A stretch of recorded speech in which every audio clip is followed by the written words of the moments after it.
You're watching the Action Sports Jax 24/7 network. Now it's time for the Brent and Austen Show. Well, sometimes timing is everything. You talk about Travis Hunter going viral in a sit-down interview, and he goes viral on the same day.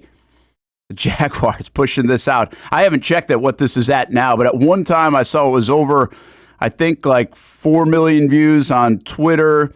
My guess is about the same because it was kind of paralleling on Instagram, and I saw over 1 million views on Facebook. Haven't even looked on YouTube. The Jags social media channel's doing pretty well. What a play, right? Here's the thing. Beyond the viral part of this, and like, oh, wow, what a play. I hadn't seen this yesterday when we were doing some things down there at the Jags, and actually saw Tony Baselli, and he was talking about this play. I was like, I don't even know what you're talking about, really. But he was just like the face is like, whoa, which is really cool when you get that kind of reaction.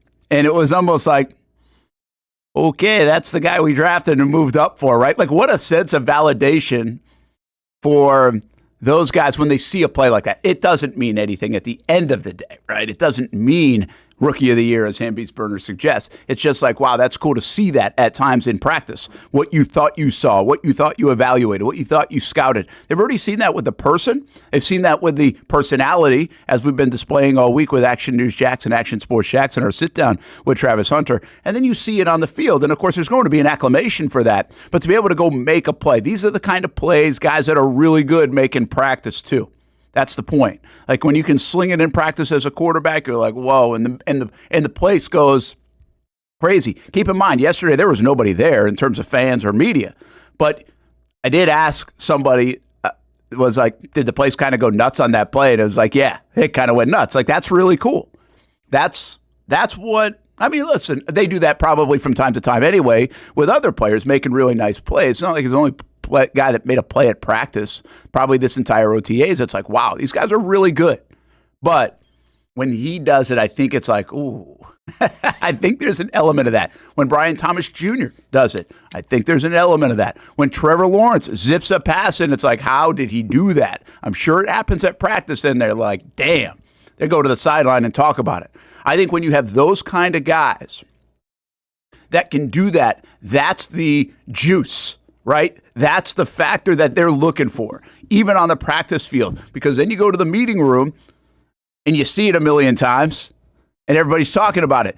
Then you go to the lunchroom and walk down the hall and people are like, did you see the play? There's a buzz. So yesterday in the building, I would suggest there was a buzz about that play, even though that had been done just like an hour or two earlier. It starts to spread around. Well, there's a buzz about the play across the NFL. We're all thirsting for something right now. Everybody's catching on to it. This is why they moved up and drafted a guy like him at number 2, and he can make those plays. But I think there's something even deeper to it. To me, if I was like James Gladstone, Tony Baselli, Liam Cohen, Anthony Campanile, all these guys, and the validation for me, if I was in their shoes, is that this is where he's elite. See, this is a weird thing to say a guy's elite at, but his body control, Hamby, and what he can do to contort his body sometimes, that great interception that he made, was it an interception or was it a touchdown catch? I think that was an interception. In the corner of the end zone, you know which one I'm talking about, in Colorado? I think they were wearing the black uniforms at that time, if I'm not mistaken. That's what I'm visualizing. Oh, yeah, no. Was that the touchdown catch? That was a catch in the right. Right, the right corner of the end zone, right near the pylon. Yeah, front part of the end zone. Like what he did, that play is sick, right? Like it's kind of like he's falling down and he's catching the ball like going back. Like those are the things that make this guy special. A lot of people can run in the NFL. Physically, a lot of people can play in the NFL. People are freak athletes in the NFL. He's not going to be the only freaky athlete. But what he can do with his hands, to YB400's point here, they're a magnet. But while his body's doing other things, right, that's really a separation point for him, I think. And that's a hard thing to articulate. I'm not sure we fully understand. You have to see it. You have to watch it. You see it in Colorado. You see it on that play right there. And I think that's what gets you excited and shows some validation of that's different. Right. And it's one of those where I think it's, how did he get his hands on that ball? and he gets his hands on balls that other good players cannot find a way to get their hands on. You watch the clip back from yesterday. Everybody in the league bats the ball. Only a few special players find a way to get their hands back under it and to catch it. And he did that time and time again at Colorado. It's the body control. It's the part of it's just hand-eye coordination. Yeah, that's special. You can't teach that. You can't teach that. No amount of jugs machines or anything like that can be able to teach you. And it's that, and I'll add one more thing, and I don't even know if they measure this or what it is, but it feels like hand speed. Where he can get his hands in front of his face, he can get his hands above his head and jump. He can get his hands under that type of ball like yesterday. And I don't think anybody else is. They might be batting the ball. They might be getting one hand to it, but not two and securing a catch. Well, play it again. Play it again in a second. Don't play it again right now. But what I want you to do, like all those things that you talked about, all the things we're talking about. Z Fortner, don't worry about the ball hitting the ground. I saw. I saw that too. That's fine. Let's go with the catch. But the idea of it is really, and by the way, when they left the field, they didn't know that ball had hit the ground, right? So there was no instant replay at practice. It's just more the idea. That's the whole thing of it. And the whole idea of it, and the whole, hey, this is why you draft a guy like this, and all the things that I just said, these levels of like elevation to the building, to the field, to the team, to the rooms, that happened yesterday. Like that was an example. We don't get to see that. That happens. They put this out. Boom. Look at the play.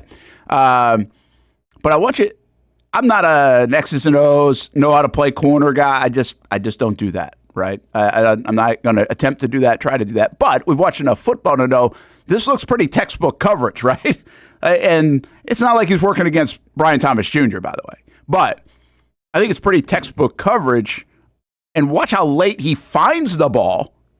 And then all those things that we just talk about transpire. So, I mean, just soak it in a little bit. And I think from the technique standpoint and then the talent and just exceptional stardom stuff takes over on the back end. But look how excited they are, right, with that. And they would be for anybody. But yeah, I mean, he's locked in here. And I'm sure this is like, all right, football gurus who either claim to know or do know, this looks pretty textbook coverage. All the way down. Receiver looks, you look, boom, right? I don't think you can play it any better. So that's once again on that side of the ball. There might have been somebody that whispered to me yesterday. It's like, we might have to play him 120 plays. I think they were joking. But it was going to be, hey, how do we get him on the field?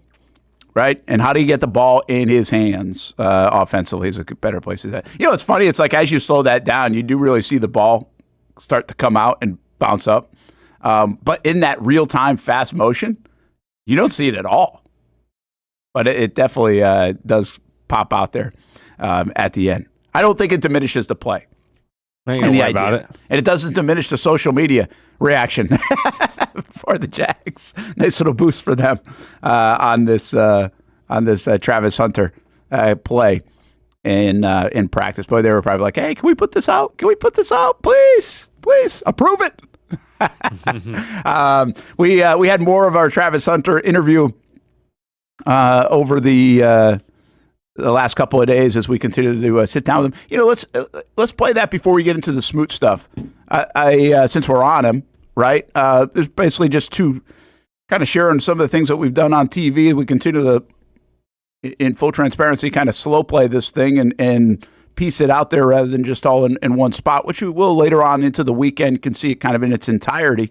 But right now we're kind of angling this thing up. Tonight's angle, by the way, just to tease you a little bit, will be on Brian Thomas Jr. It was a fun interaction that we had with him about Brian Thomas Jr., and you'll see that coming up tonight on TV on CBS 47, Fox 30, 6 o'clock, 10 o'clock, and 11 o'clock. Actually be live at the Jumbo Shrimp as Liam Cohen throws out the first pitch for the Jumbo Shrimp tonight. Hopefully, if the rain holds and everything else, that will be out there live at 6:50 on Fox 30.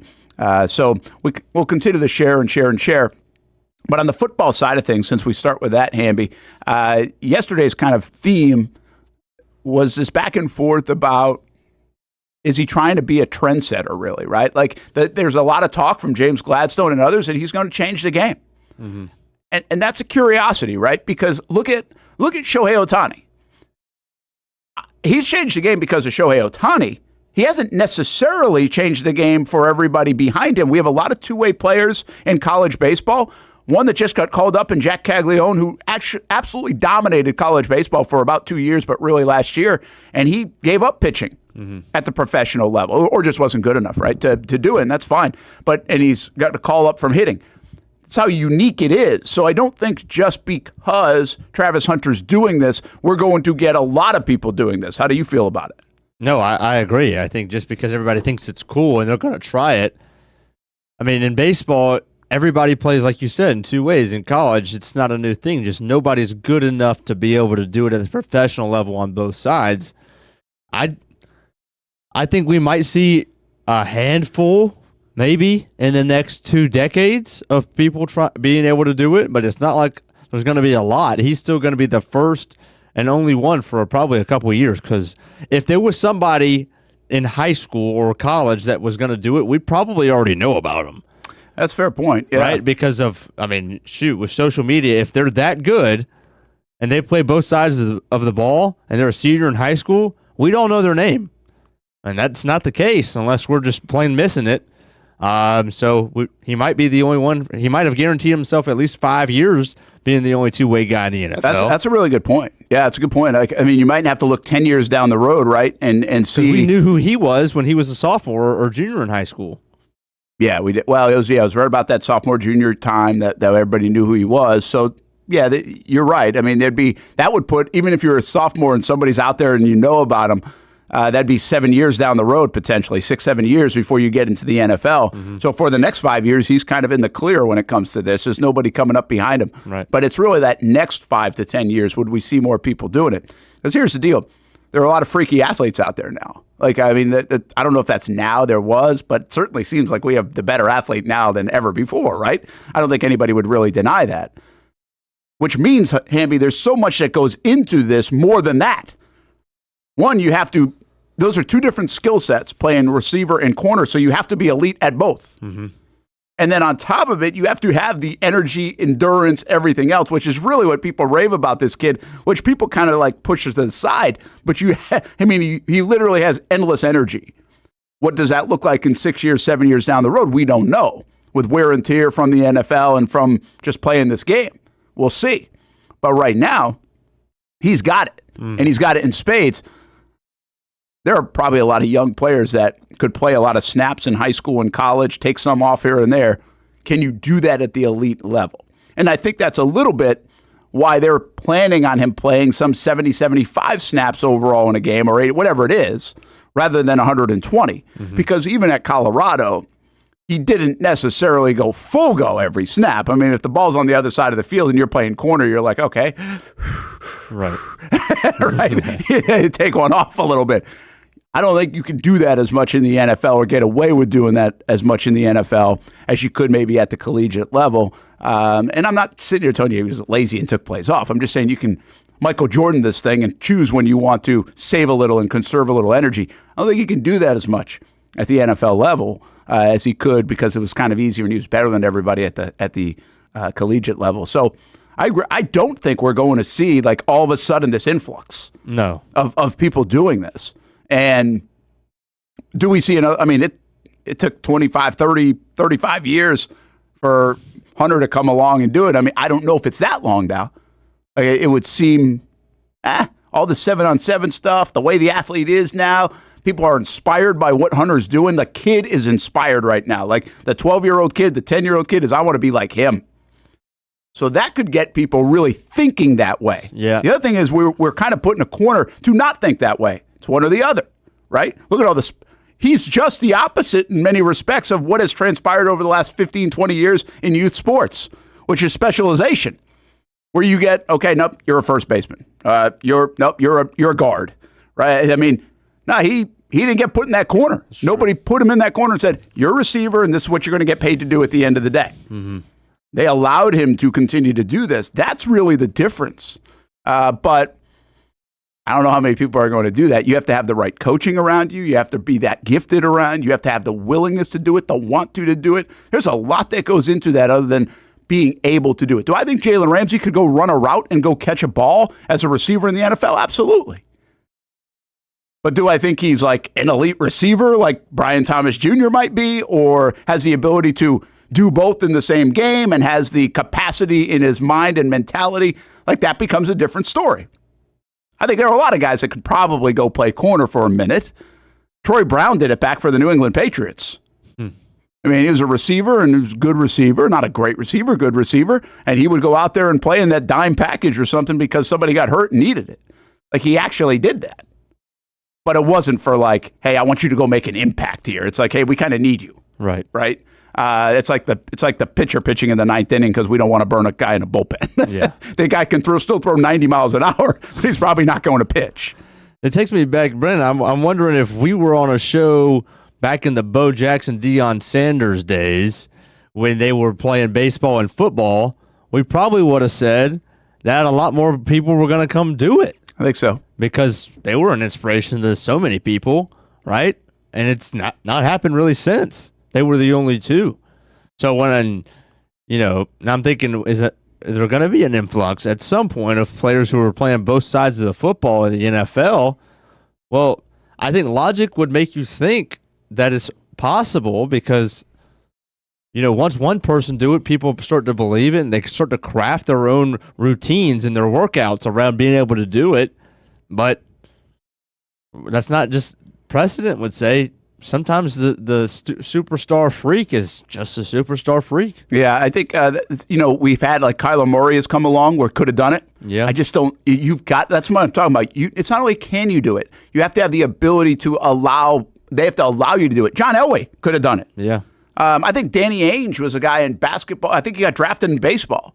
Go way back to David Winfield. I think he could have played like all three sports professionally.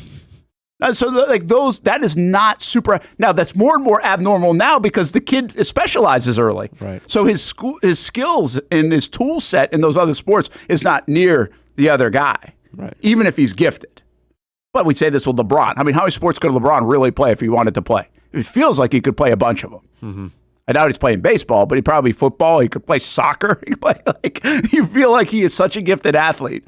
And that is true for, I think, a lot of guys. So it'll be interesting. Jags Mafia says Dilla was saying that Hunter is going to play full-time receiver and play CB in the red zone. Listen, Dilla has a lot of good stuff and comes up with a lot. I don't think he's reinventing the wheel with that. I think we've all been saying it's not just the red zone. I don't believe that either. I think it's more packages on the defensive side to get to maybe a 20-25 snap deal. So I don't think they're just going to say, wait till the team gets in the red zone. Like, they're going to get him on the field before that in other times, depends the game, and I think it will fluctuate. But I think we've known that. I mean, it's going to be a heavier dose, probably a 2-to-1 dose on the offensive side of the football, that it will be. That's probably the best way to frame it in your mind if you're looking at a play standpoint, is 2-to-1.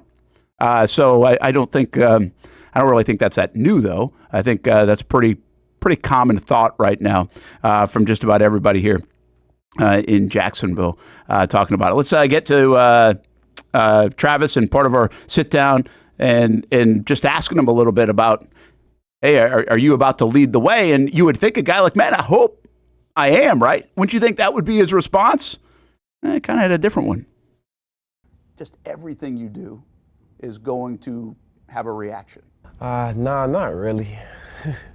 Not everything I do, but sometimes it's like that. A lot of times it is like that, like when sitting on a plane flying to Jacksonville becomes a week-long story capturing the attention of millions. What did you make of the plane video with Miss Sandy kind of going viral?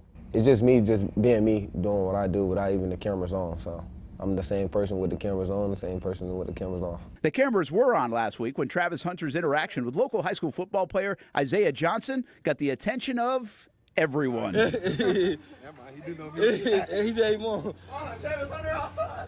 that was cool. That was nice. I don't know how big I am right now, but just seeing the kid going out there just working. He on break right now. He on summer break, so I wasn't expecting to see no kid out there working in the backyard. I mean, you're 22, but like 10 to 12, 14, 16, they really like Travis Hunter. Yeah, because I told you I'm a kids person. I give back to the kids. Would 12-year-old Travis Hunter really like 22-year-old Travis Hunter? Yeah, he definitely will. Is there a responsibility in that for you? Do you see that and feel that? I don't think it's a responsibility, but when I see kids like, going out there doing the extra work, the extra mile, I'm just a nice person, nice guy. I also gave him a football. They probably haven't seen that. I had a signed football in my hand the whole time. So just going over there, just making kids' day is something that I like to do. Just seeing them excited, because ain't nobody come back and make me that excited when I was younger. I'm Brent Martineau, Action Sports Jacks. You really should just use the one that I give you. It would be a lot better, Hamby. It wouldn't include the I'm Brent Martineau, Action Sports Jacks. The thing about what I love about that part, and by the way, we're going to play the other one in just a moment, but the thing about him in the viral moments and everything else is even the responsibility question. You would think there becomes enormous responsibility for a guy like Travis Hunter to live up to all this hype and the expectation and the give back and whatever that looks like. And he says he doesn't feel it. It's just, he is who he is. And when he can help somebody out, he'll help somebody out, but it's not a forced thing. And I kind of believe him there. I think he enjoys doing it. And I think the last part of it is, hey, he doesn't remember people coming back home and doing this for him. As a kid, he didn't really have that experience. Now he gets to give people that experience. I did ask him a couple of days ago, and part of our conversation yesterday was like, where does the joy come from, right? And I think the joy for him is in some of that. I think he does have joy in helping people, whether it's his family, whether it's, in a small way, Miss Sandy in that on the plane just kind of helped give her a moment, right? And they're going to bring her to a game, by the way. That's all but confirmed. And or this kid. And I think you'll see a lot of that in Jacksonville. What you got to be careful of in these guys' positions is people ask and ask and ask and ask and then expect.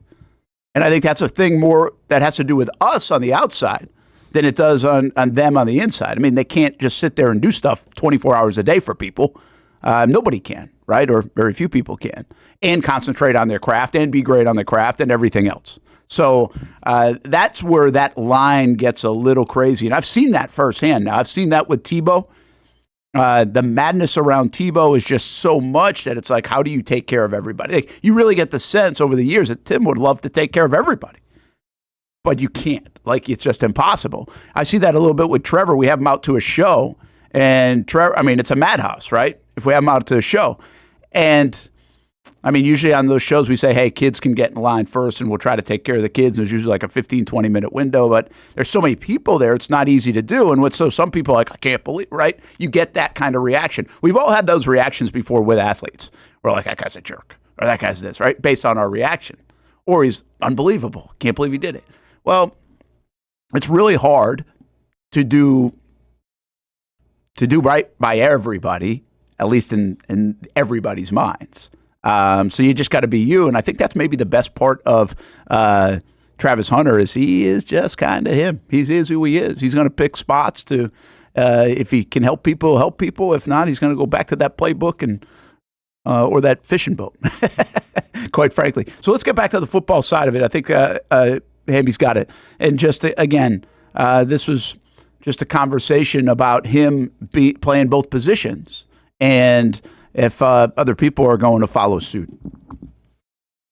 Since I first picked up a football when I was about 4 years old, I always wanted to be on the biggest stage. Did you always want to make history, like think that big, or just say, hey, I want to play in the NFL? I always said I wanted to play in the NFL, but it came true once I got in high school. It was just crazy.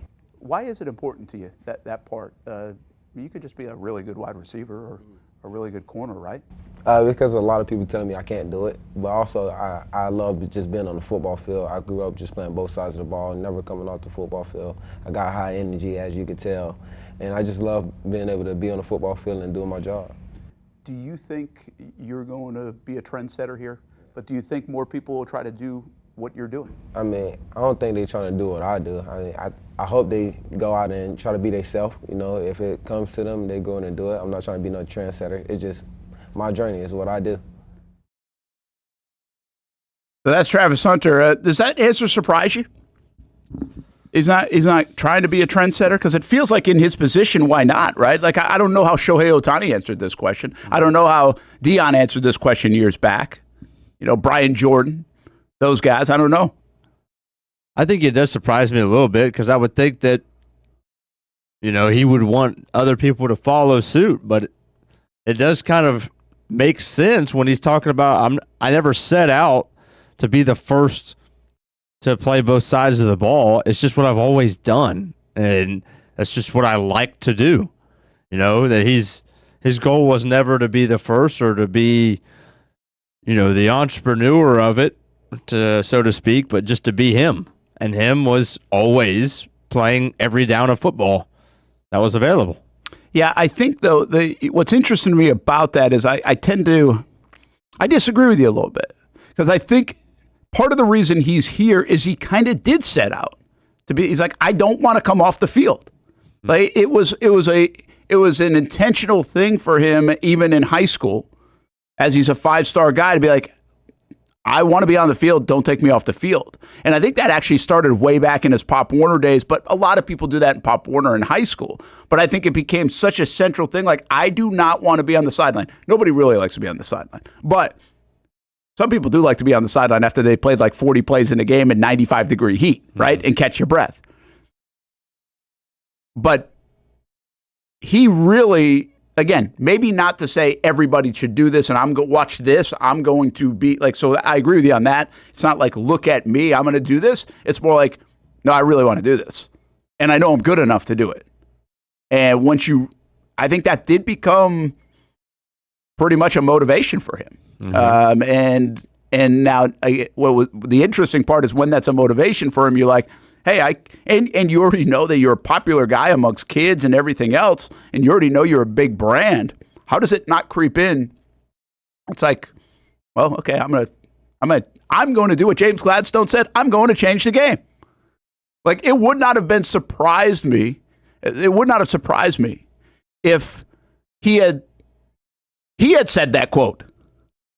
It was Gladstone that said the quote. Right. But if Travis Hunter, who we didn't know all this stuff, and he got drafted, is like, I'm about to change the game. Like, couldn't you see a guy doing that? Yeah. And it's not really how he thinks, though. It's not that. It's more to satisfy himself, which I think is also very admirable and pretty cool and focused. See, the beauty of that for the Jags, the beauty of that really for this young man is he's not trying to change everybody else, and therefore it's not a bigger thing to do, right? It's more centrally focused on, I'm just trying to do it because I want to do it. Like, that's a good thing, I think, for everybody involved, that you don't have the weight of everything else in that regard. Keelen Robinson did just get released, by the way. Timmy, thanks for sharing. And that's just in Jeremy Fowler reporting. I really don't have a ton of thoughts on this, at least immediately, other than I usually don't like it. Because why the hell give up on a 5th-round pick on June 3rd? The last time the Jags did something like this, I think, was... Now, it was years after. Right, it wasn't just a year later. And I'm not trying to say this is going to... But Quincy Williams come to mind? Or it's like, see you later? Okay, all-pro. And again, I'm not predicting that Keelen Robinson's going to be an all-pro. These things to me just start to feel more motivated by get rid of the last regime stuff. He's a small guy. He's really a special teams guy. Doesn't fit maybe what they're doing. They've got backs that they've brought in. There's good reasons probably for it. I'm just telling you overall, I don't usually like this to see a 5th-round pick gone this soon without a lot of really any opportunity, because he had a foot injury. And I start to wonder about that too, because the foot never really healed. And you wonder if there's more to it, even with the foot. Is it just that he never got back, or I forget exactly what the foot injury was. He played in 5 games last year, like he appeared in 5. At the end, he ended up playing in 5. I think so. Yeah, I mean, listen, I honestly, like, you could walk Keelen Robinson in here, and I'm not sure I'd know who he is. Like, that's how little he was really around and did stuff. But again, I also just sit here like, see, Bulky, he got it wrong. Like, I don't know. I mean, how do you know? Like, what do you know? Like, do we know anything about this guy? Then this regime doesn't like him. Yeah. So we'll be interested to see a role from. Yeah, if he gets picked up by somebody else and does well, this could be a critical moment. If we never hear from Keelen Robinson again, it's like, okay, cool. This feels like he's going to have to go to like the UFL or something like that. Is that where you think a guy ends up going? You don't think like another NFL team? He's got no tape. Well, I know he has no tape, but he's a fifth-round guy. Like somebody else had him on their board. I can't imagine Trent Baalke and the Jags were the only ones that had this guy on the board.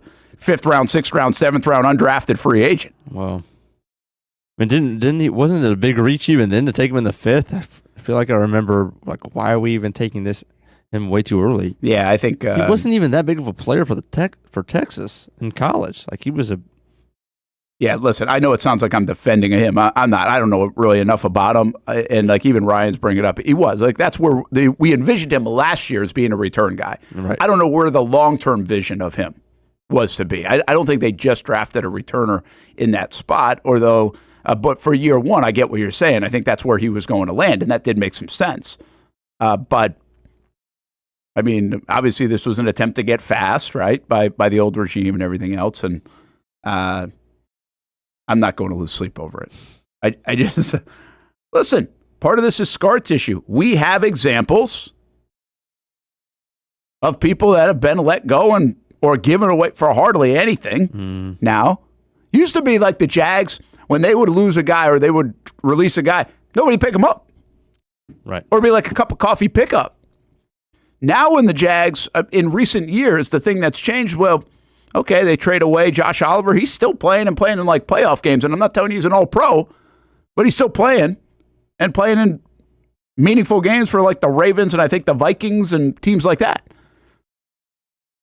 You get Quincy Williams and he's the ultimate one, right? I mean, it's like all-pro. What are we doing? Mm-hmm.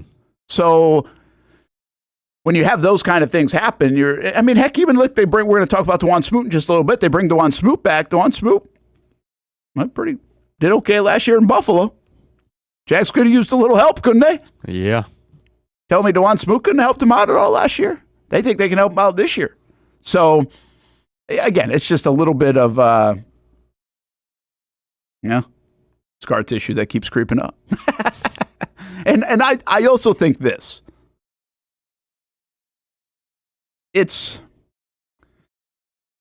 okay, everybody, to not agree with every damn move this regime makes. Like, or not be like, awesome move. Like, it's okay to like say, talk around the other side of this a little bit. We did it with Evan Ingram. Yep. We're going to do it. There's going to be moves that just aren't going to make a lot of sense, or we can't see it. Might be right, might be wrong. And that's okay, too. But I think right now, the approval rating on these guys. I mean, listen, I just sat down with Baselli for like an hour yesterday, and I'm with you. All right? I'm on board. But that doesn't mean. But it doesn't mean you can also be like, I mean, I'll even say it to them, or I'll be like, I don't get that. Why'd you do that? I mean, we did a little bit with Gabe Davis for the price tag and everything else. Mm-hmm. And then, by the way, I think they, as explained and everything, I think it made some sense. That's okay. Like, that's a good thing. That's the other nice thing about this regime so far. You can kind of explaining it to you can go back and get a little explanation. They might not do it in front of a microphone, but you can at least get a weekend and somehow relay that to you in a way. It's like, okay, there was a little more logic in that than I was looking at. And we actually talked ourselves through that one in the first segment of a show when that happened, I remember. We were kind of like, okay, this kind of makes a little bit more sense. But it's just kind of funny. It's like, oh, yeah. Keelen Robinson, worst guy ever. Yeah. I mean, who the hell would have drafted him in the 5th round? All right, let's take a time out. We'll come back. We got Dwan Smoot. This is a fun one. I saw Dwan yesterday, and he's excited to be back in Jacksonville. And I think it said we'll have a conversation with Marcel Robinson, another exclusive, by the way. We are rocking the exclusives lately. But I really think this. I'll tell you why I will praise the regime for this one. Okay, when we come back, and I think this part's pretty cool with Dwan Smoot returning to the Jags. When it's time to get a new car for anyone in your family, just remember, nobody but Nimnick, the #1 Buick GMC dealer in Jacksonville. Get the latest price breaks on 2023 and 2024 models, or the newest 2025 vehicles in the showroom on Phillips Highway, or shop online at nimnickbuickgmc.com 24 hours a day. GMC Sierras, Yukons, and the redesigned Acadias, or get the all-new redesigned line with Buicks. It's nobody but Nimnick, and part of the reason why is this is a first-class buying experience here at Nimnick Buick GMC. You're not just a customer, you're a friend. This is about getting a vehicle that best fits you and getting you on the road, and also helping you and your family down the road. Nimnick has a treating you right guarantee, courtesy, respect, fairness, and most Buicks, GMCs, and Jacksonville's only Car Bravo dealer, nobody but Nimnick. Who has put in the most years and stands behind a better experience? Nobody but Nimnick. GMC, we are professional grade. The schedules are out for another summer of soccer here in Jacksonville with the Armada men's and women's under-23 squads, starting with the ladies and the home opener on May 24th. 2 weeks later, they're back in Northeast Florida for a June 7th matchup. The season wraps up with a pair of Friday night home matches June 20th and the 27th. As for the boys in blue, they debut against a couple league newcomers on May 9th and 17th respectively, with more home dates on May 31st, June 14th, and June 21st. All those matches are at Edward Waters University, and you can watch them live on the Action Sports Jacks 24/7 network. Those teams are a big focus on Fleet and Footy, covering the big soccer stories each week on the Action Sports Jacks 24/7 network. I'll put one in the back of the net for you. Join us for player profiles, fun interviews, and the very latest on the Fleet and all things footy. That's every Thursday at 2 p.m. I've been telling you about CGC Water Treatment and Plumbing for a long time now. Their drinking water systems remove up to 99% of contaminants. We've had a Connecticut water softener and drinking water system in our home for more than 7 years. You can see the difference whether you're washing clothes, the dishes, or what I like to do most, fill this up for some coffee every morning, and mostly all day. Remember, if you're not filtering your water, you are the filter. Don't be the filter. Right now, you can get a free Connecticut reverse osmosis system with a purchase of a Connecticut Premier Softener. The experts at CGC Water Treatment and Plumbing will test your water for free and determine your water score. Don't know your water score? CGC will find out and recommend the appropriate Connecticut water treatment solutions so you can improve it. Call 904-552-1242 or visit cgcwater.com. Ask about our 90-day love it or leave it guarantee. CGC Water Treatment and Plumbing, an authorized independent Connecticut dealer. Florida license number CFC 1432579. There's a saying in sports, you can't win them all, but you can win a lot with good folks on your team. Like that one painter, First Coast. It's tough to beat the sun in Florida, so your home fades. It's tough to beat that HOA when they come calling. Beat the sun, beat the HOA with that one painter, First Coast. And it's a good time to do it. Less rain to work around, and painting in mild temperatures is perfect. After all, the paint bonds to the surface so much better. Give that one painter First Coast a call at 904-417-3557 or look them up at first-coast.thatonepainter.com. Fast estimate, guidance on color and HOA requirements, and the highest quality job you'll find anywhere.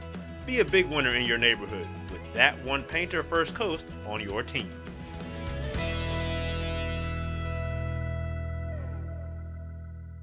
It's fast-paced, Hands off on first down, and there goes Edward Vander. high-fly, Wide open receiver. It's caught. action-packed, weekend fun. Fun for the entire family. It's the Jacksonville Sharks. I feel like anybody could play in this league. It's gotta be like backyard football, right? Whoa! This ain't the Arena League, Brent.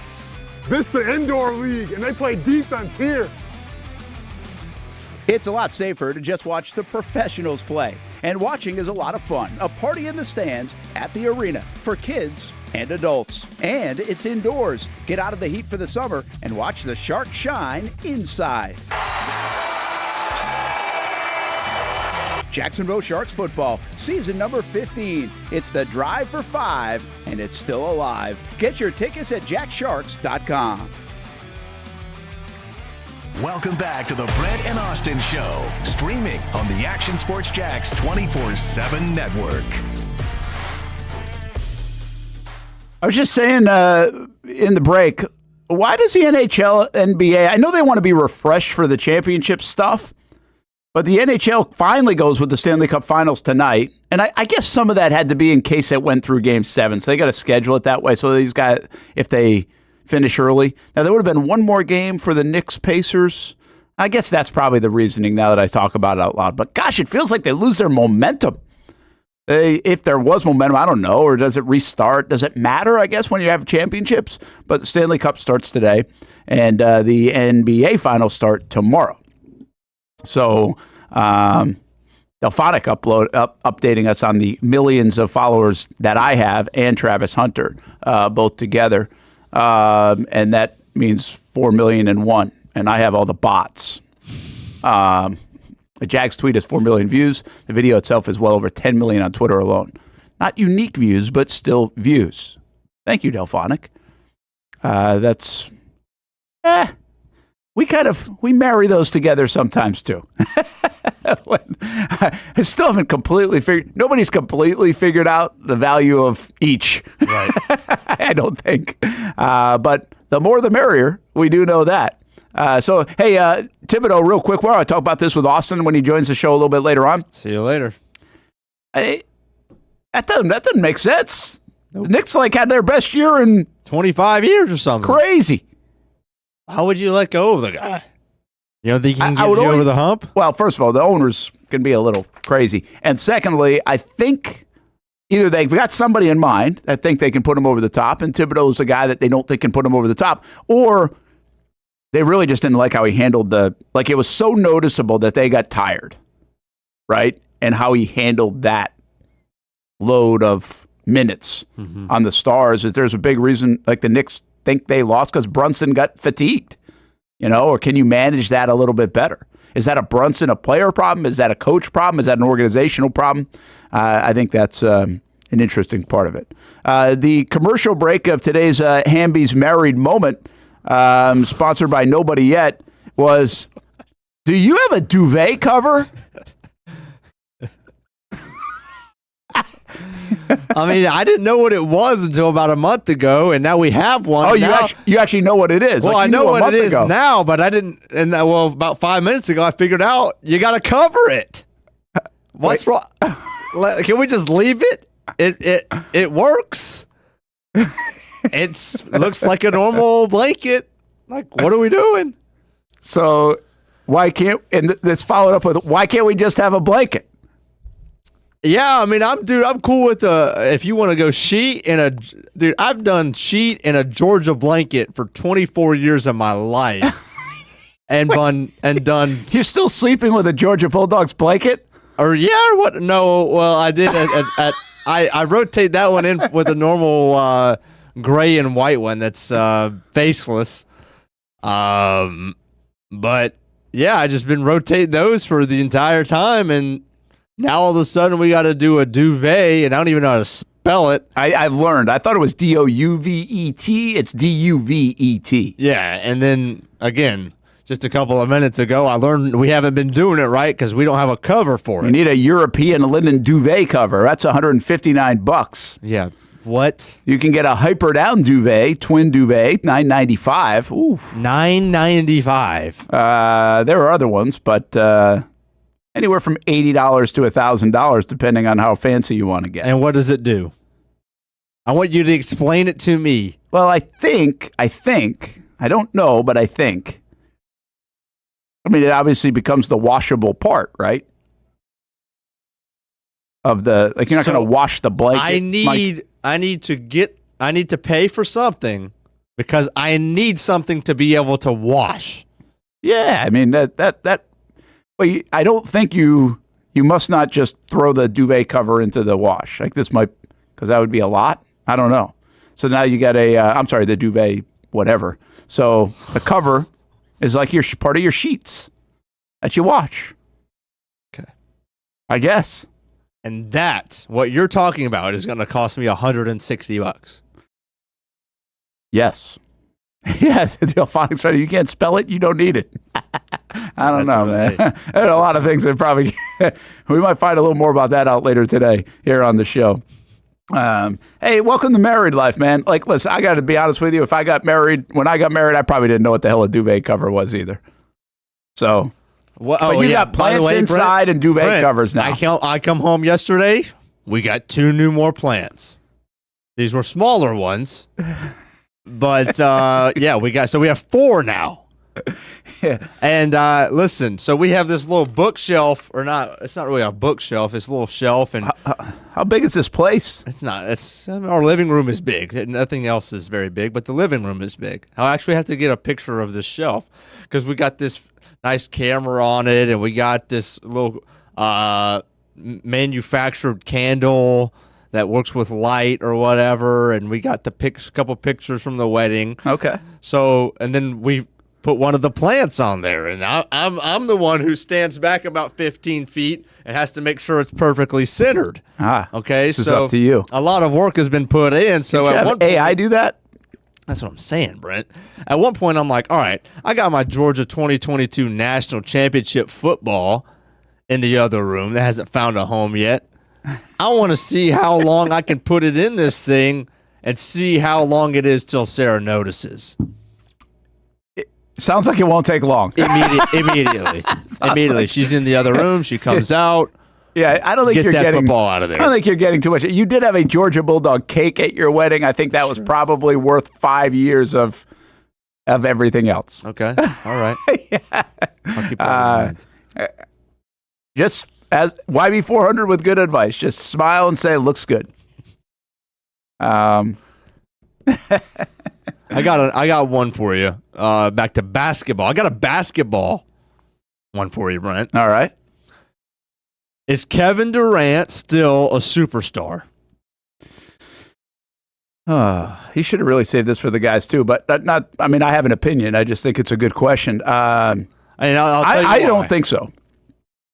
So no, I don't think so. Our beloved editor Zach, his kid walks through the door just a minute ago with a Kevin Durant Phoenix Suns shirt on.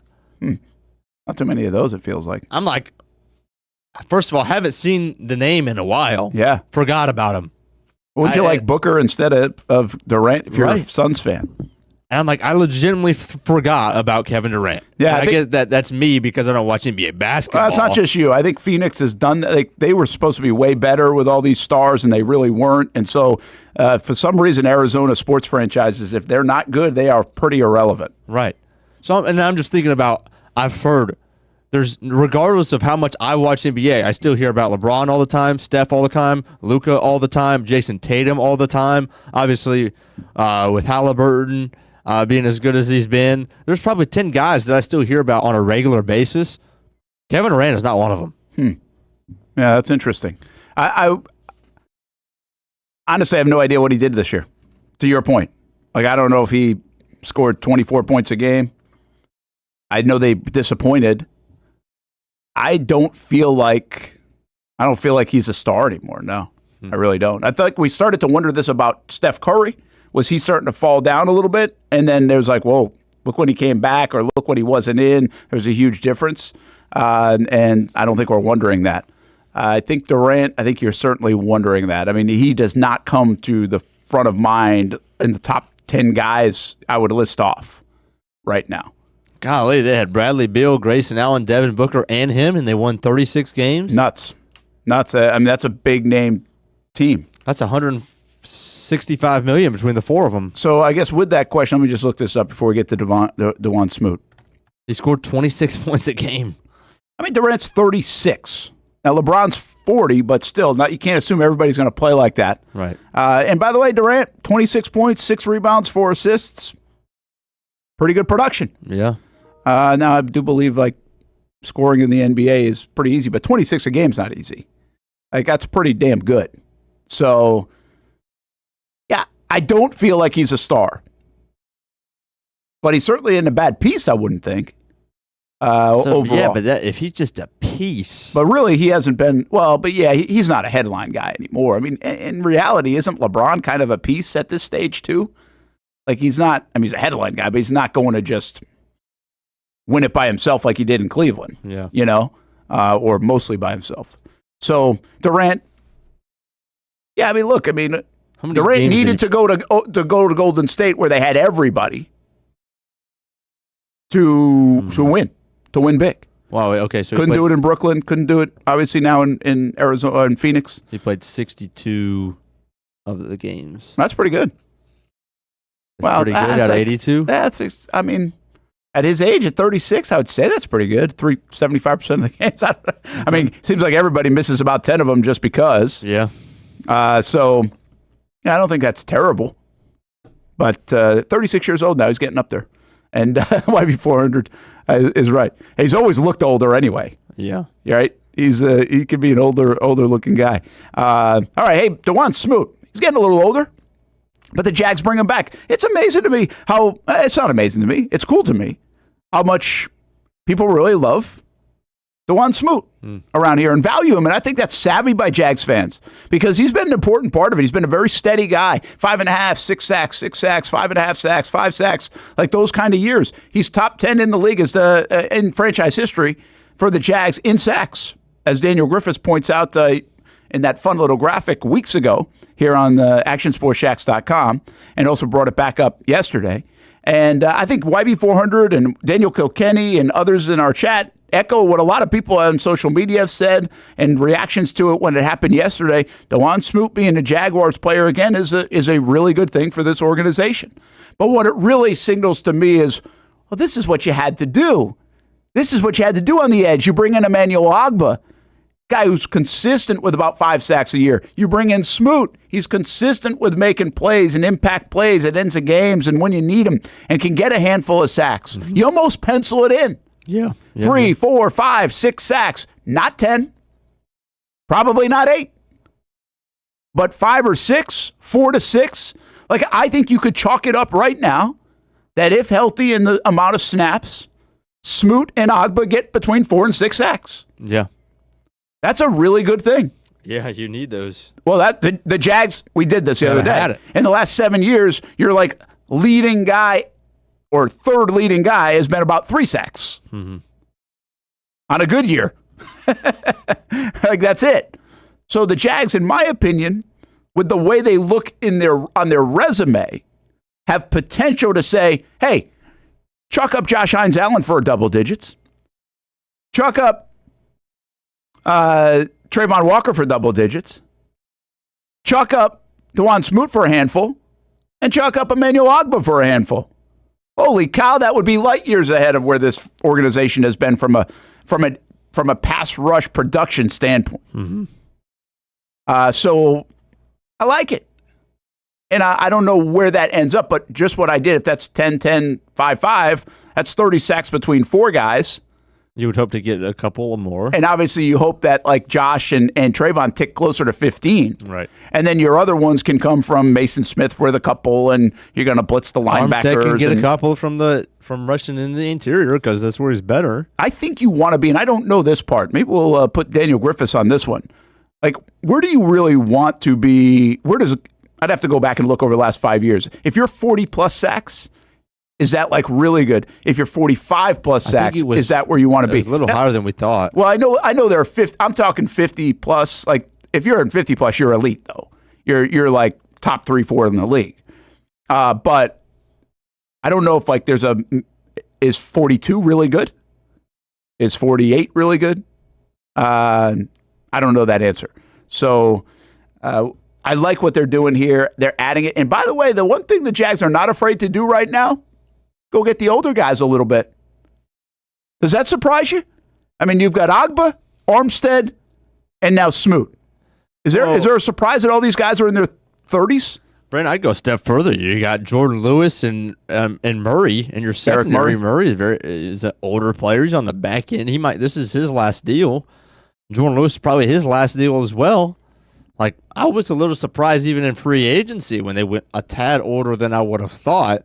And obviously with Agba and Smoot, I don't put as much into those two because those are not your starters, right? They're going to play very meaningful snaps, but those are your depth pieces. And you do also have a rookie and a second-year guy on the edge as well, Tyler Lacey with McLeod as well from Auburn.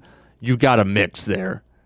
But as a whole this offseason, I think they have ticked a little older than I would have expected. Yeah, I think I'm a little, surprised. And I think I'm surprised. Yeah, I am. I'm a little surprised. I mean, in the past, when we've seen new regimes come in, they usually strip down, get a little younger. Right. Like, that's usually the formula. I think it's pretty interesting that these guys are, and they've got plenty of young guys on the team, don't get me wrong. I'm not saying they're an old team, but they have literally added, to your point, Murray, who's pushing 30. They already have a couple of these guys with Armstead or you name it, offensive linemen, other positions. But to bring in Agba, now Smoot, and Murray, and have Armstead, yeah, that's longer in the tooth because every one of those guys, we're going to say, how much did they have left? Like, that's a fair question. That's not a criticism. When you get to this age at a professional level, you say, okay, how much is left? How much giddy up do they still have? Right? And that's what we're wondering. They might all be great still. That'd be cool. Like, again, Smoot's produced. And he's not old. He's like 30, right? I mean, he's not old. But I just find it interesting that they're actually bringing those kind of guys in to add to experience, which shows me this. It's like, hey, we think we can win with some of these guys right now, right? I mean, we think we can go win, which let's just build around what we already have. The window is now. The window's not, hey, build toward next year and the year after that and like slowly build this thing up. I'm not telling you Super Bowl. I don't think they're putting these pieces around to go win a Super Bowl. That goes back to like a Jalen Ramsey part of the conversation. If you wanted to bring him in and say, oh, okay, now we're this. But to bring older players in at this juncture in year one of a regime, I think is pretty uncommon overall. And maybe a lesson learned and maybe even a little bit of an influence of Tony Boselli to say, remember when like Dave Caldwell did this years ago, one of the big mistakes they made was they got too young. And might have even done that a little bit with Urban, if I remember correctly. Kind of got very young all at once when you had all these guys coming in at the same time. Although they did add some veterans as well with some of their free agent moves. Real quick, 17 of the teams last year had more than 40 sacks. Wow, that's more than I thought. Broncos led the way with 63. And there were only two other teams within the 50s, Ravens and Cowboys, 54-52. So 17-4 or 40 sacks to 49 sacks. All right, how about 45 plus? 10. 10 teams. Okay, so for a defense that really sucked and didn't get it done, like finished, what did the Jags have last year? It's less than 35. Less than 30. Okay, so for a defense that wasn't good, even if the Jags were to, let's say the numbers equal out to the same, and they can get 40 plus, they're in the top half of the league. If you can get 45 plus, you're in the top 10 of the league. So, I mean, really, you can simplify it like that. You would take it right now if the Jags were top 10 or top 12 or top even 15 in the National Football League in sacks this year, I think. 34 sacks. You'd feel pretty good, right? And that's not a big jump is my point, right? They go 34 to 42 is not crazy. No, correct. This isn't the 17.5 sack year of Josh. So, like, that would be an outlier, like, oh, wait a minute, we got to go make up for that.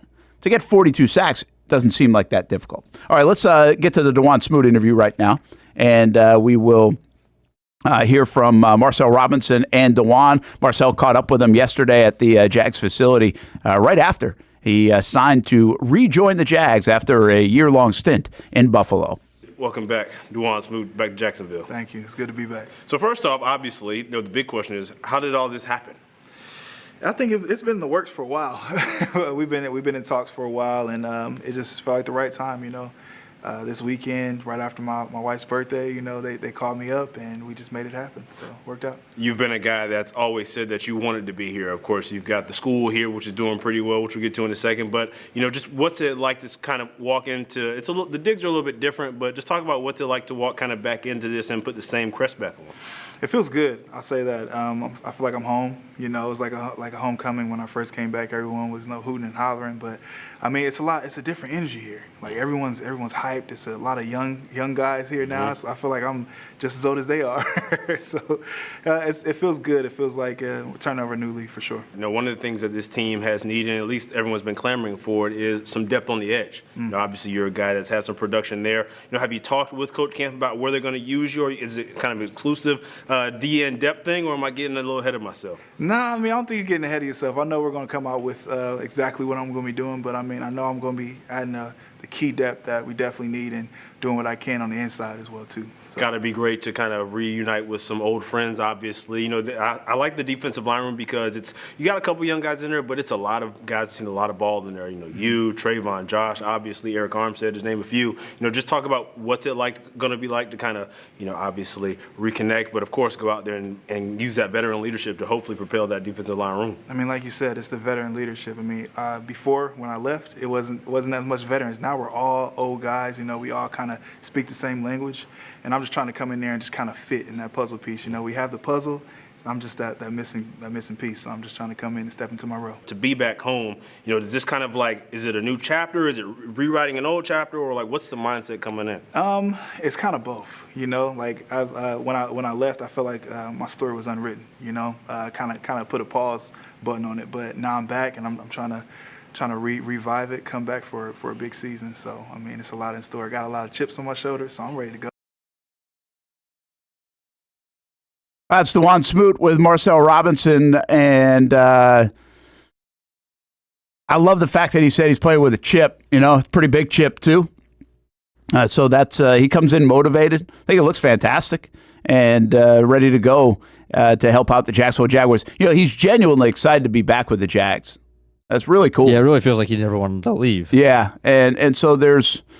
I'm not going to sit here and tell you it was a major mistake by Trent Baalke to let him walk out. He's coming off the big injury and everything else. So there was some stuff there with Smoot, and sooner or later you got to make some tough decisions, okay? But I think it's cool that people will love to see Smoot back. I think it's cool that Smoot wants to be back. Him and his wife started the school here in town. Jacksonville really has become home. They're great folks. He's always been a great dude in the locker room and really had a nice career as a third-round pick out of Illinois in 2017. And now with 23.5 sacks, he's been a pretty consistent piece.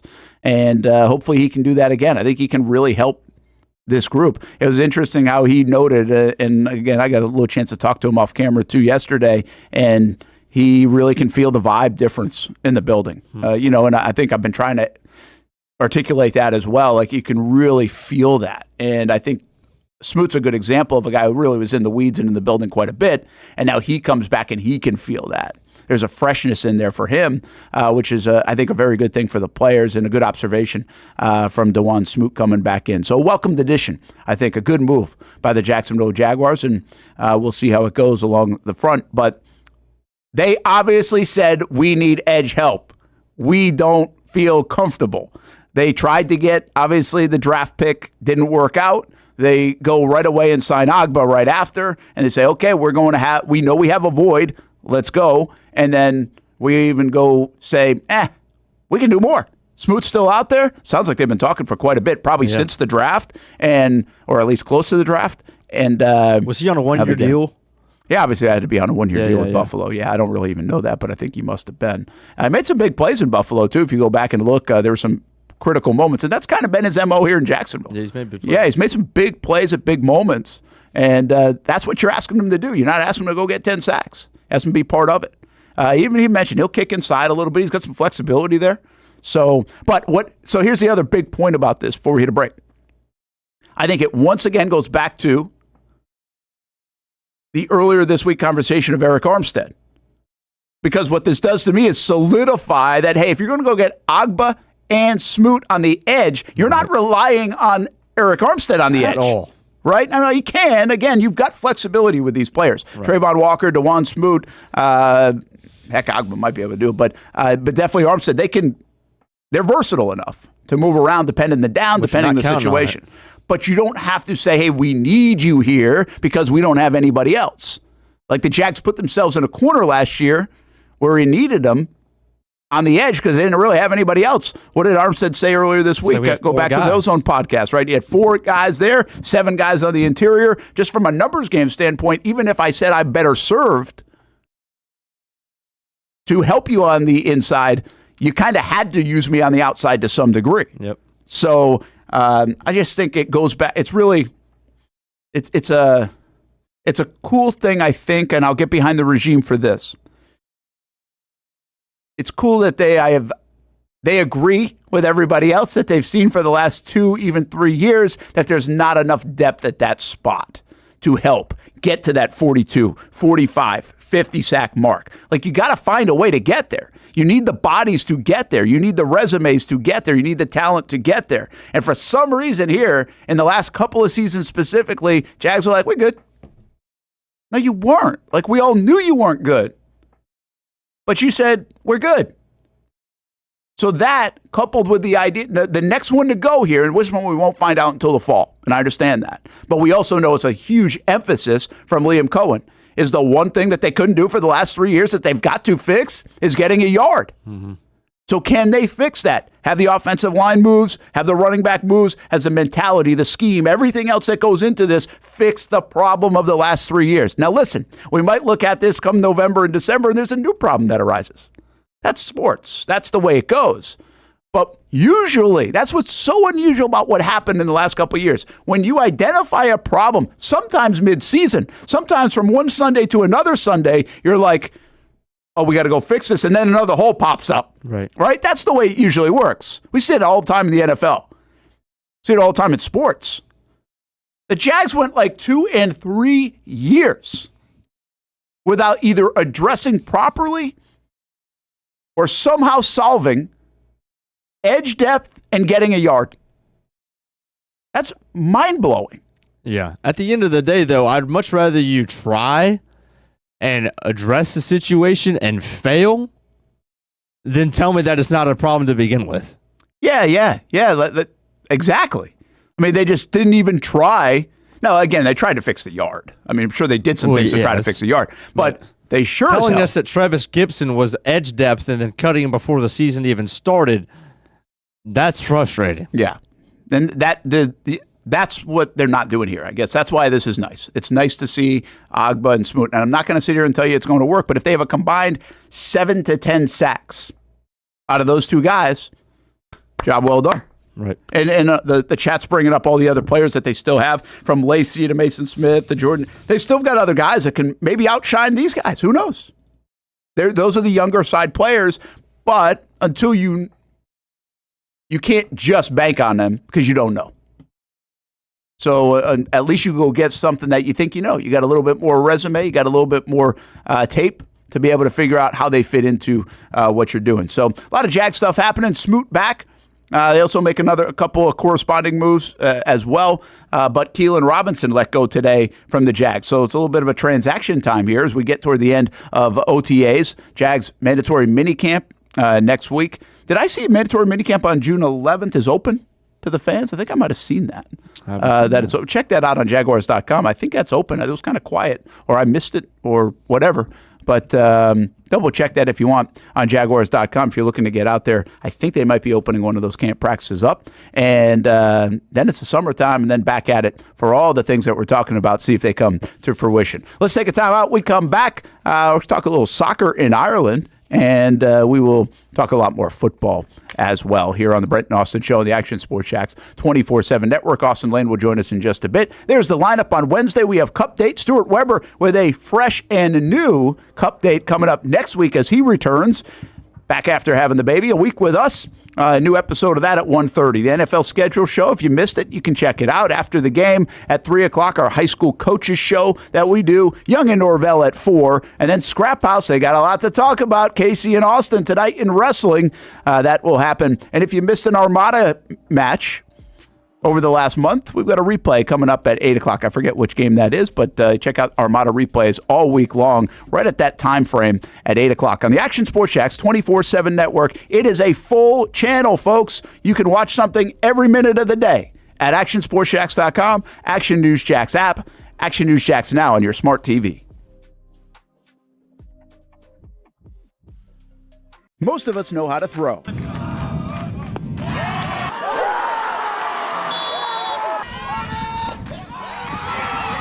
But you need to know what to throw. I'm not talking about footballs, baseballs, softballs. We're talking about those items you need to recycle.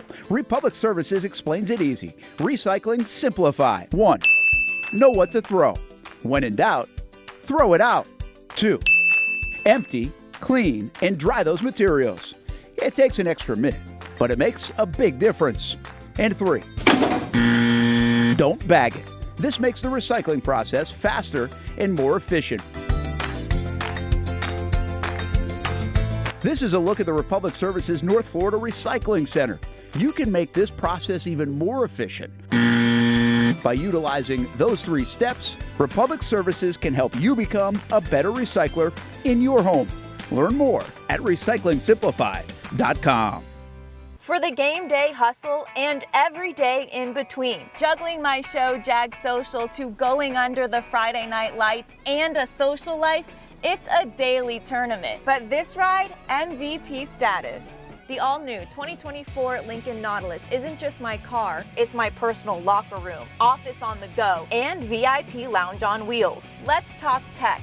My profile remembers everything from customizing my dash display to setting the ambient lighting and my signature scent. And wireless charging, essential for live tweeting scores. Whether I'm packing for a beach day with friends or heading to the gym, there's space for every passion. After dominating all day, this becomes my recovery zone. The massage feature is like having a personal PT on call. Life's a non-stop game, but with this ride, I'm always on my A game.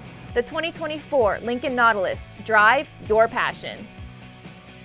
You trust CGC to make your water great, and now you can trust CGC with your plumbing needs as well. Fast, convenient scheduling, licensed and insured. A quick call away at 904-552-1242. You never know when you're going to have an issue with a shower, toilet, or maybe it's a sink that sometimes is easy to fix. All right, let's be honest. I'm not fixing anything. I'm totally staging this because when I have a plumbing problem, I call CGC Water Treatment and Plumbing. Trained professionals, transparent pricing, customer satisfaction. Small problem or even a bigger issue. Save 10% off any water heater, plus no trip charge. The experts with 25 years of experience at CGC Water Treatment and Plumbing can do it all. Call 904-552-1242 or visit cgcwater.com. For a limited time, CGC is waiving the trip charge on all related plumbing calls. CGC Water Treatment and Plumbing, an authorized independent Connecticut dealer. Florida license number CFC 1432579. If you look good, you feel good. And the medical professionals here at Ponte Vedra Vein and Aesthetics are here to make you feel your best. I'm on camera every week, and I have a confession to make. I'm not always confident in my appearance. Can you see my dark circles? Is my makeup highlighting my fine lines instead of covering them up? I question it all. So when I found out about the wide variety of procedures here at Ponte Vedra Vein and Aesthetics, I knew help was just one appointment away. Medical Director Dr. Megan Deacon-Casey and her board-certified physicians have been using the latest in cutting-edge technology for the last 10 years, giving men and women their personal confidence boost. From Botox, fillers, Morpheus 8, and so much more. The hardest part was figuring out what I needed. Thankfully, the medical team walked me through what would work best for me through a free consultation. Come look and feel your best with the team here at Ponte Vedra Vein and Aesthetics. Visit them at one of their 2 locations, either over in Ponte Vedra or on the south side.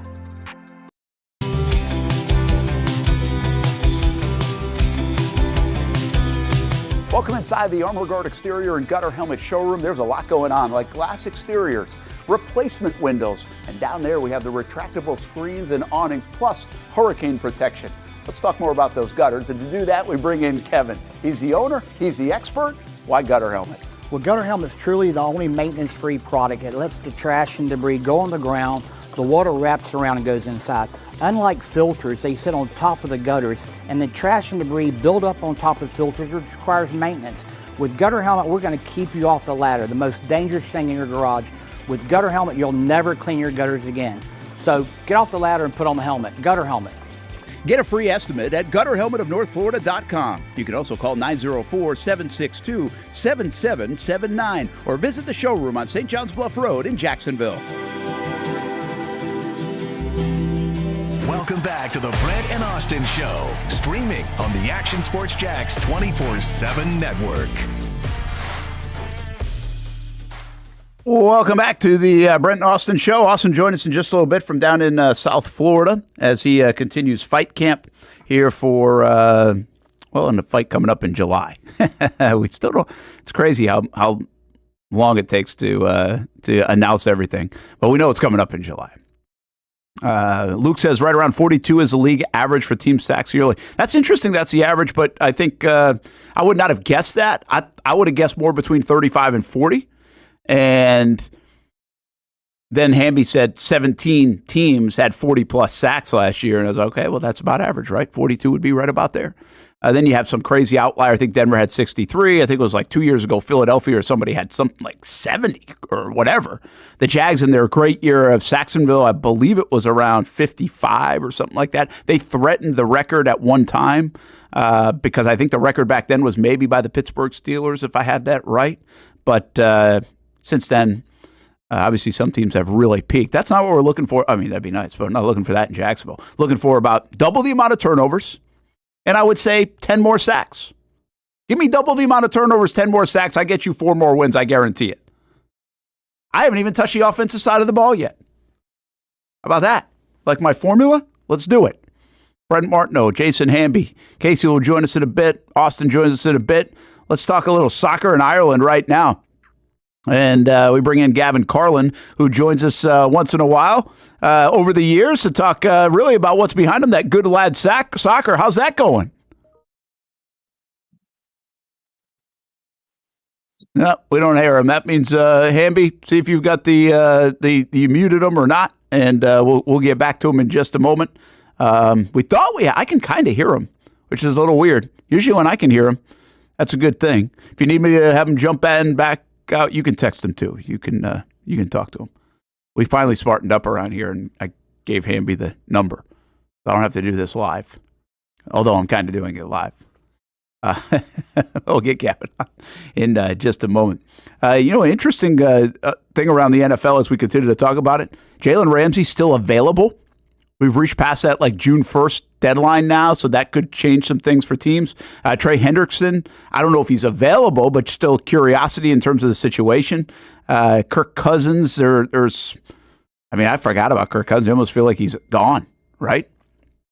So we'll see where he lands. But Ramsey, to me, Hendrickson's a big one too. I kind of feel like Hendrickson is going to work out in Cincinnati eventually. I might be dead wrong, but I feel like he is. Be nice if he doesn't, and the Jags don't have to face him in week 2, or if he could sit out a little bit. But the Ramsey one is fascinating. The Ramsey and the Rams have been connected, which I'm a little bit surprised by the Rams and his connection just because of the dollar amount. You figure the way they were going, but now do they feel like they're there again that quickly? That'd be pretty wild. What's going on with the Rams? I should be able to hear him now. So Ramsey is still out there, and I think a fascinating piece. I don't think you're going to see him in Jacksonville, but he is a fascinating piece. All right, let's get to Gavin now, and I think we can hear him and talk a little soccer. He's got a team going to Ireland, or a couple teams going to Ireland. In the past, they've done their good lad soccer on the beach, and I think Gavin can see me and hear me now. And how we doing, man?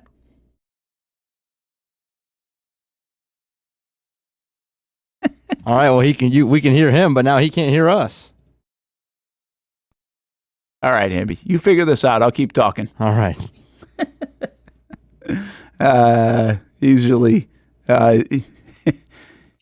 it's kind of weird that we can hear him, but he can't hear us. So you let us know when we can hear you, Gavin, and then we'll get you on. That's usually not the problem on our end, but he might have to get in and out, Hamby. That's always a fix. It's like when your TV doesn't work, just like turn it on and off, and sometimes it will work.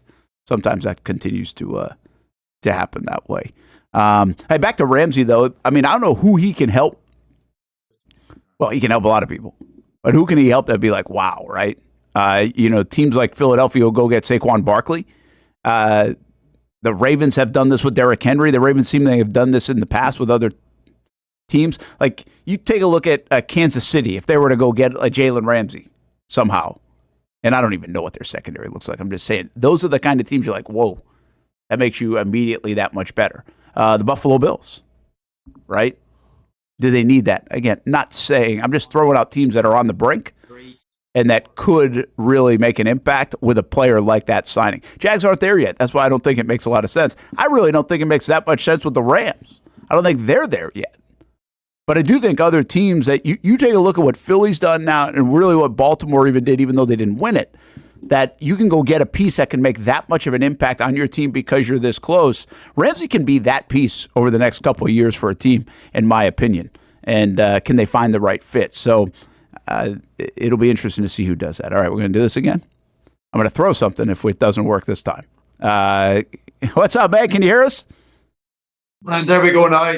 A shout out to Jason for getting that sorted there. Hopefully you can hear me all right now, yeah? Hey, Gavin, there's a difference between you and I. You shout out Jason, I swear at him.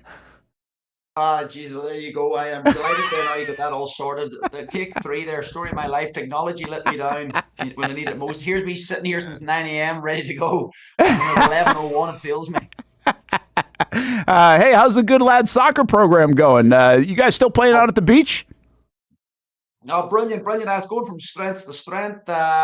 The main, obviously, the beach soccer tournament, I had to put that on the hiatus for this year because just not enough hours in the day, especially now with me taking these 2 teams to Ireland this summer. I'm taking 25 players here, the best and brightest here from the Jacksonville First Coast area over to the Foyle Cup in Derry, and absolutely delighted to be able to come on the show today and talk to you about it. So give us a little bit more in depth on what that's all about. What it looks like 11 to 14-year-olds, I think, and a couple of teams. And how big is this event? What are they going to experience? Yeah, so taking them over what's called the Foyle Cup in Derry in Northern Ireland, up there in the northwest of Ireland.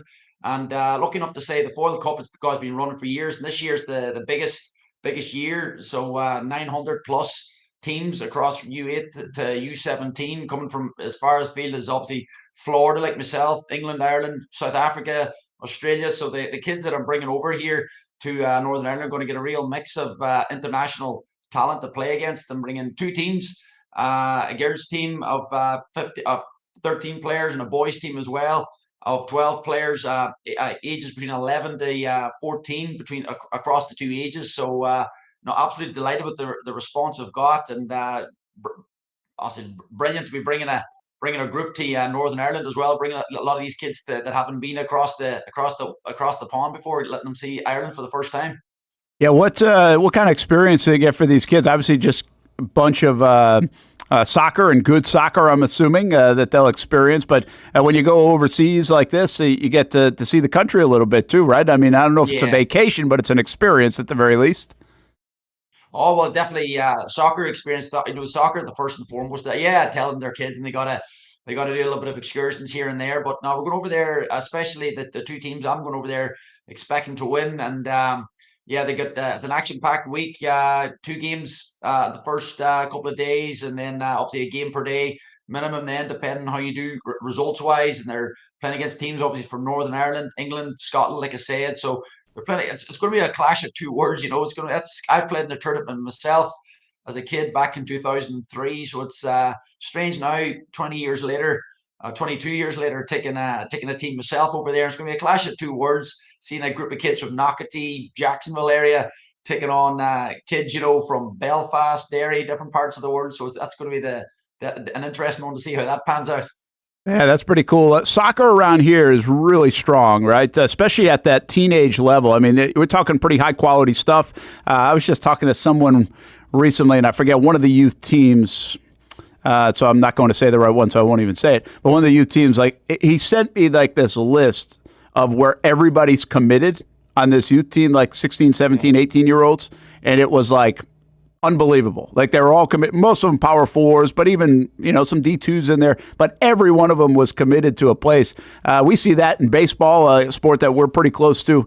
We're seeing that in soccer, right? I mean, soccer has just grown with immense talent at the youth level here in Jacksonville. Oh, 100%. Like even since I know the last time I spoke to you, whenever I mentioned that whenever I first came here in September of 2011, you could barely even see a game on TV. And it's gone from strength to strength, especially in the last few years. And it goes to show then that the interest of local soccer is really shown even in this trip. When I first put it out there that I was thinking of taking 2 teams to Ireland, I said to my wife, I don't know if we get the 2 teams filled. And literally within 48 hours, I had 2 jam-packed rosters, and I had like a wait list of 80 plus players that unfortunately had to turn down, saying that we're not going to make their roster this year. So goes to show the demand and the thirst for it that's here in the Jacksonville First Coast area, and it's just going from strength to strength. And like I said, when we take these 2 teams to Ireland this year and it goes as well as we expect it to go, it's we're hoping then maybe next year, like I said, now that I've seen the demands there, take 3, 4, maybe even want to push the boat out, maybe we take 5 teams in the coming years. Yeah, that's a lot of chaperoning by you, though. It's like anything, people said to me for years about taking teams overseas, and I always says, anytime you work with good lad soccer, your attention to detail, so well organized, so well structured. I was like, God, this is another one though, taking kids to Ireland. But it's like anything, military precision. I'm up all night, as you can probably see it in my face and the bags under my eyes, and thank God for the man that invented Excel spreadsheets. So between that and lack of sleep, coffee, and Excel spreadsheets, I'm going to pull this thing off. Yeah, you don't have to thank them, by the way. The bank account is thanking them in spades. How do people get involved with it and not only maybe help this group over? And obviously there's some financial impact and sponsorship potential for folks that like to be involved in soccer. But I would also say maybe even moms and dads and kids that will see this or hear this say, hey, that's a cool experience. Even if they're 8, 9, 10 years old, how do I somehow do that down the road? Yeah, so I keep it real simple for the parents. Just jump on goodladsoccer.com and they'll click onto the tournament section. It'll lead them all there, and they'll even see friends of the team section if they want to donate and to go along that lines. We make it pretty easy. And then the sponsors as well, have to give them a shout out for what they're doing. Even I know you mentioned the clubs there, like Sporting Jacksonville. They came on board, and we're one of the friends of the teams helped make sure we pulled this thing off. Luma's Med Spa helped us pull it off. Culhand Irish Pub over there on the south side, they held a fundraising night for us, and we packed out the restaurants. I had 30, 40 people expecting in my mind they were going to turn up. We ended up packing out the restaurant, just goes to show the demand and support for this trip that's there. And then I see they're a sponsor for this, for your station as well, Best Bet. They came on board. Alison, she was a big proponent here of helping her daughter's coming on the trip as well. So she's really helped promote this trip a lot. So, but yeah, like I said, any parent that wants that's listening today and think, going forward in 2026, 2027, beyond, this is going to be an annual event now. You want to come on and get more information, you jump on the Good Lad Soccer website. I'm like anyone, my phone, my laptop's glued to me morning, noon, and night. So you reach out to me and I'll get back to you, and we'll see if we can get you to Ireland. All you got to do is bring your passport, bring a good attitude, and be a good player, and we'll make something happen. That sounds pretty good. Great experience for everybody involved. By the way, speaking of Best Bet, we'll be down at St. Augustine location tomorrow with the show, 10 a.m. until 1 p.m. So come join us at Best Bet in St. Augustine, or visit all 3 locations, Orange Park, Monument Road, and St. Augustine. Let me get your last thought on this, and cool trip coming up for you guys. You'll have to send us some pictures and everything once that happens. You mentioned Sporting Jacks. We know the Jacksonville Armada. We show those games each and every week right here on the Action Sports Jacks 24/7 network. And Fleet and Footy, by the way, if you like soccer, 2 o'clock in the afternoon on Thursdays, each and every Thursday, right here on the network on actionsportsjacks.com. Give us a sense of somebody who's kind of in the weeds with soccer and youth soccer and other things that you're doing with Good Lad Soccer, of how this is being perceived right now. You have 2 teams and organizations really boosting local soccer from a professional level. How's it being perceived in your circles? Well, it's good in the sense that it's creating more pathways for players. That old saying, if you're good enough, you'll be seen. The cream always rises to the top. No matter if you're playing in Jacksonville, Florida, or playing in the hills of Donegal in Ireland, where I was, you'll be seen if you're good enough, and it's just another pathway, another avenue for players to showcase their talents. Is it ideal that they're playing in 2 different divisions and they're crosstown rivals and they'll never really play each other unless it's a preseason friendly? No. That's not ideal. But beggars can't be choosers. At the end of the day, when I first came here, there was no pro teams in Jacksonville in 2011. Fast forward now 14 years, there's two. That can be a positive. And like I said, it's another, not sound like a broken record, but another avenue for players. And like I said, if you're good enough, you'll be seen. There's two avenues there now for you. If you can't make it on one of those avenues in Jacksonville, Florida, well, then there you go. There's your answer made for you. So, but like I said, the clubs are doing everything they can, so you have to hand it to them. Yeah. Well, it certainly it seems like there's a lot of talk about soccer locally right now in Jacksonville at the youth level, at the high school level, where we have some of the best teams in the state and country often play, and then also at the professional level with the Armada and Sporting Jacks as well. And good lad soccer and all the work you guys are doing. So keep it up, man. Good to see you again. It's been a little bit, but have a great trip to Ireland. And cheers, Brent. And definitely we'll send those pictures to your way whenever we're in Ireland. We're bringing that trophy back to Jacksonville, Florida, and we'll touch base soon.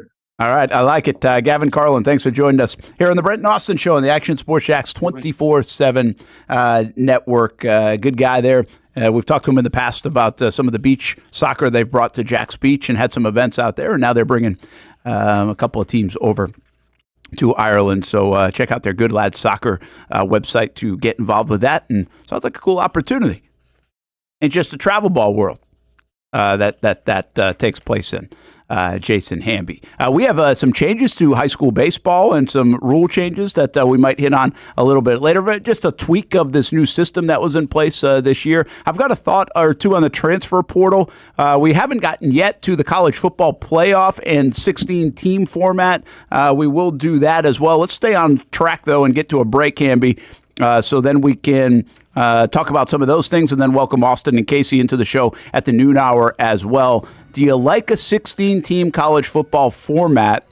Is the SEC overplaying their value at all here and the power that they have, or are they right to do it?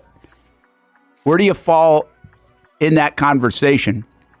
And again, a transfer portal thought or two as well, and we'll update you on some of the high school rules. Speaking of high school, Aaron Watson, remember we had him on during our no gate fees, Trinity Christian guy, who's a top 50, top 40 draft prospect. He was a commit to Virginia. Virginia coach goes to Mississippi State. Everybody's now decommitting and transfer portaling from Virginia. He's included. He's reopened his recruitment. Will be interesting to see if a guy like Watson, who seriously could be a top 35, top 40 guy, depending on his signability, does he want to go, especially this late in the game, does he want to go play college ball and find a home, which wouldn't be hard to do? He'll find one. He'll have plenty of suitors. Or does he go the professional route? Tricky spot with the timing of it and the draft coming up in about 6 weeks as well, with the transfer portal window wide open right now for the next couple of weeks and everybody in it. So just some of those logistics from the player perspective, the coaches and the program's perspectives are pretty wild, and even the professional level right in the middle of it, because do you want to draft a guy? What's the signability? All those things come into play. It is a complex world right now when you talk collegiate sports specifically on that front, but even somehow the dynamics of that, how it impacts the professional sports leagues. There's a saying in sports, you can't win them all, but you can win a lot with good folks on your team. Like that one painter, First Coast. It's tough to beat the sun in Florida, so your home fades. It's tough to beat that HOA when they come calling. Beat the sun, beat the HOA with that one painter, First Coast. And it's a good time to do it. Less rain to work around, and painting in mild temperatures is perfect. After all, the paint bonds to the surface so much better. Give that one painter, First Coast, a call at 904-417-3557 or look them up at first-coast.thatonepainter.com. Fast estimate, guidance on color and HOA requirements, and the highest quality job you'll find anywhere. Be a big winner in your neighborhood with that one painter, First Coast, on your team.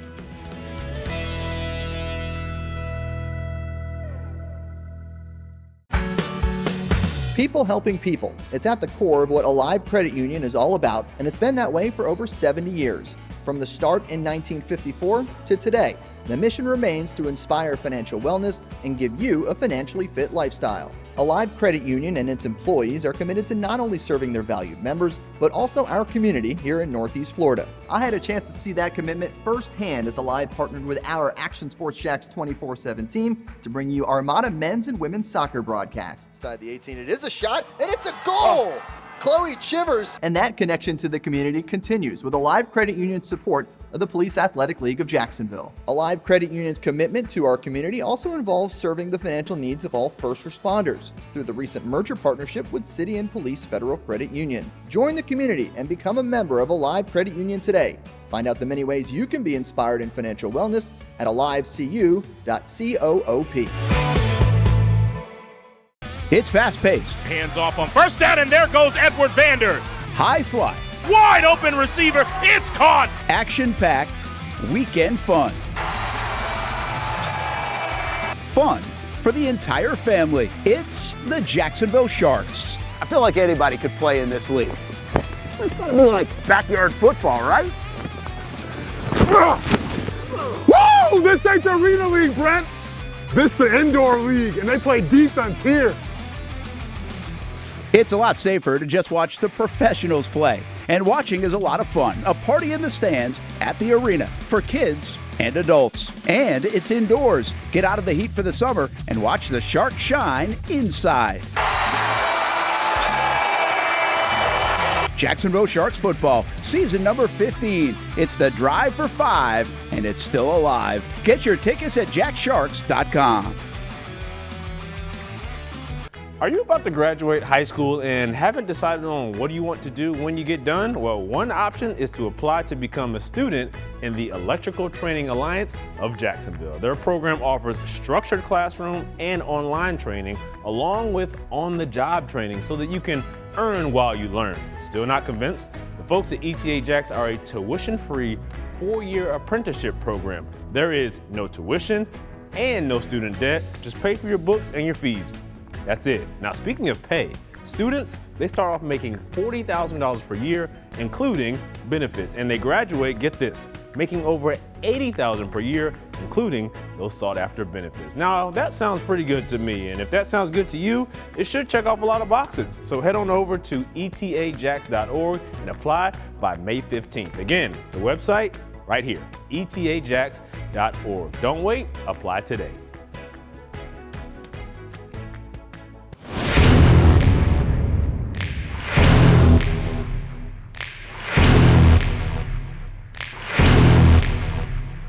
Grab some friends and go to a restaurant or head out for a drink and some conversation. Watch your favorite team play on the big screen.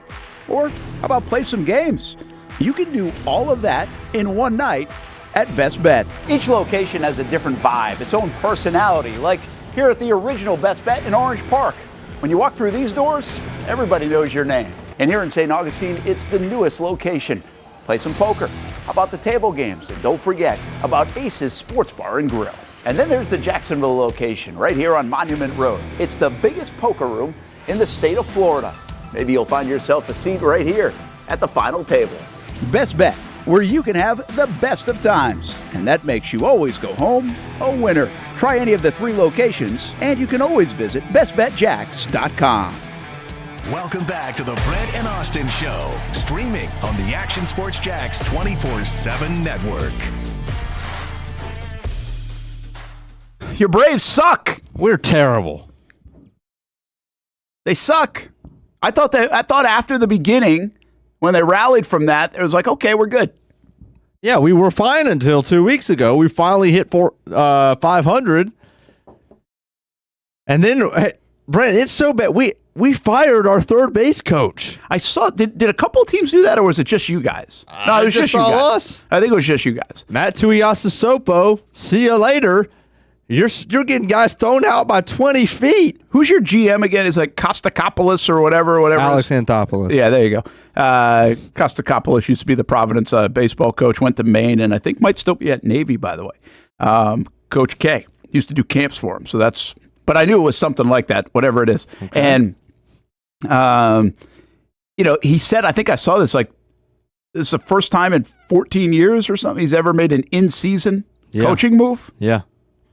We brought in Freddie Gonzalez, who Brian Snitker replaced. Oh, wow. Our former manager. That's pretty wild. The bridge from Bobby Cox to Snicker was Freddie Gonzalez. And I remember that. Yeah, and now he's our third base coach. So again. was Snicker part of the organization when Freddie was there? Snicker has been there for 40 years in the minor leagues. So they've worked to get. So okay, that makes some sense. Part of this is Spencer Strider can't get back to form. He throws 95-mile-an-hour meatballs. That's just not going to play. Like that's what is that real life? 95-mile-an-hour meatballs? Yeah, that's like okay. That's what meatballs are now. 95 miles per hour. Well, I mean, look in college baseball, dude. I mean, they can hit it. I mean, everybody sees 95 now. It's not nothing. You know, you could get away with some mistake when you threw 99 to 100 every other pitch, but you're throwing 95 and you're missing your spots. You're going to have neck surgery soon from turning around and looking at the baseball go 400 feet. So our guys just don't have competitive at-bats. Like Ozzie Albies is perfectly content to roll over 2 ground balls a game. Michael Harris thinks that he can hit 220, and just because he makes some insane plays in the outfield, that he's worth his 7-year contract and no big deal, and he's going to roll over 2 times a game. And Austin Riley can't hit, anything close to what he used to. Matt Olson had a 2-week stretch where he was hot. And he still swings it. I mean, just swinging and missing at so many fastballs that are in the zone. I've never seen a player, a major league player, swing and miss at so many fastballs. Just check his eyes in the zone. I mean, I don't know if we need to get him the torpedo. Acuna's gone to the torpedo bat apparently in the last week. It's a joke. Why haven't they fired Snicker then? I mean, I don't know. I mean, we're not that kind of team. We're not that kind of organization to fire a guy who's been with us for 40 years. And I know, but it just sounds like everything you just said is a little bit of complacence. Kind of like all this stuff. Like you need somebody to jostle some things around here. I'm not going to lie to you. I've loved Snicker my entire life up until these last couple weeks. And I'm starting to turn. And so is the whole organization is starting to turn on him. Because what started with I think a lot of us got frustrated with the comments of Acuna like a month ago when Kelenic hits a ball 390 feet off the wall and doesn't run it out. And he doesn't get benched and he gets thrown out of second base. But Acuna's like, hey, if it were me, we were all like, yeah, Ronald, you're right. And then last week, our one promising up-and-coming arm, A.J. Smith-Shawver, he throws a pitch, looks down at his elbow. Snicker doesn't notice anything. Kranitz our pitching coach doesn't notice anything. Strider has to come over from the opposite end of the dugout and say, hey, something's wrong with his elbow. And then and only then do they go out, and he's going to have Tommy John. So... Yeah, so the interesting thing about Strider specifically, I just read something on him in the last hour. Just came up probably because we mentioned that we might talk about him. But what do you have, like that brace thing?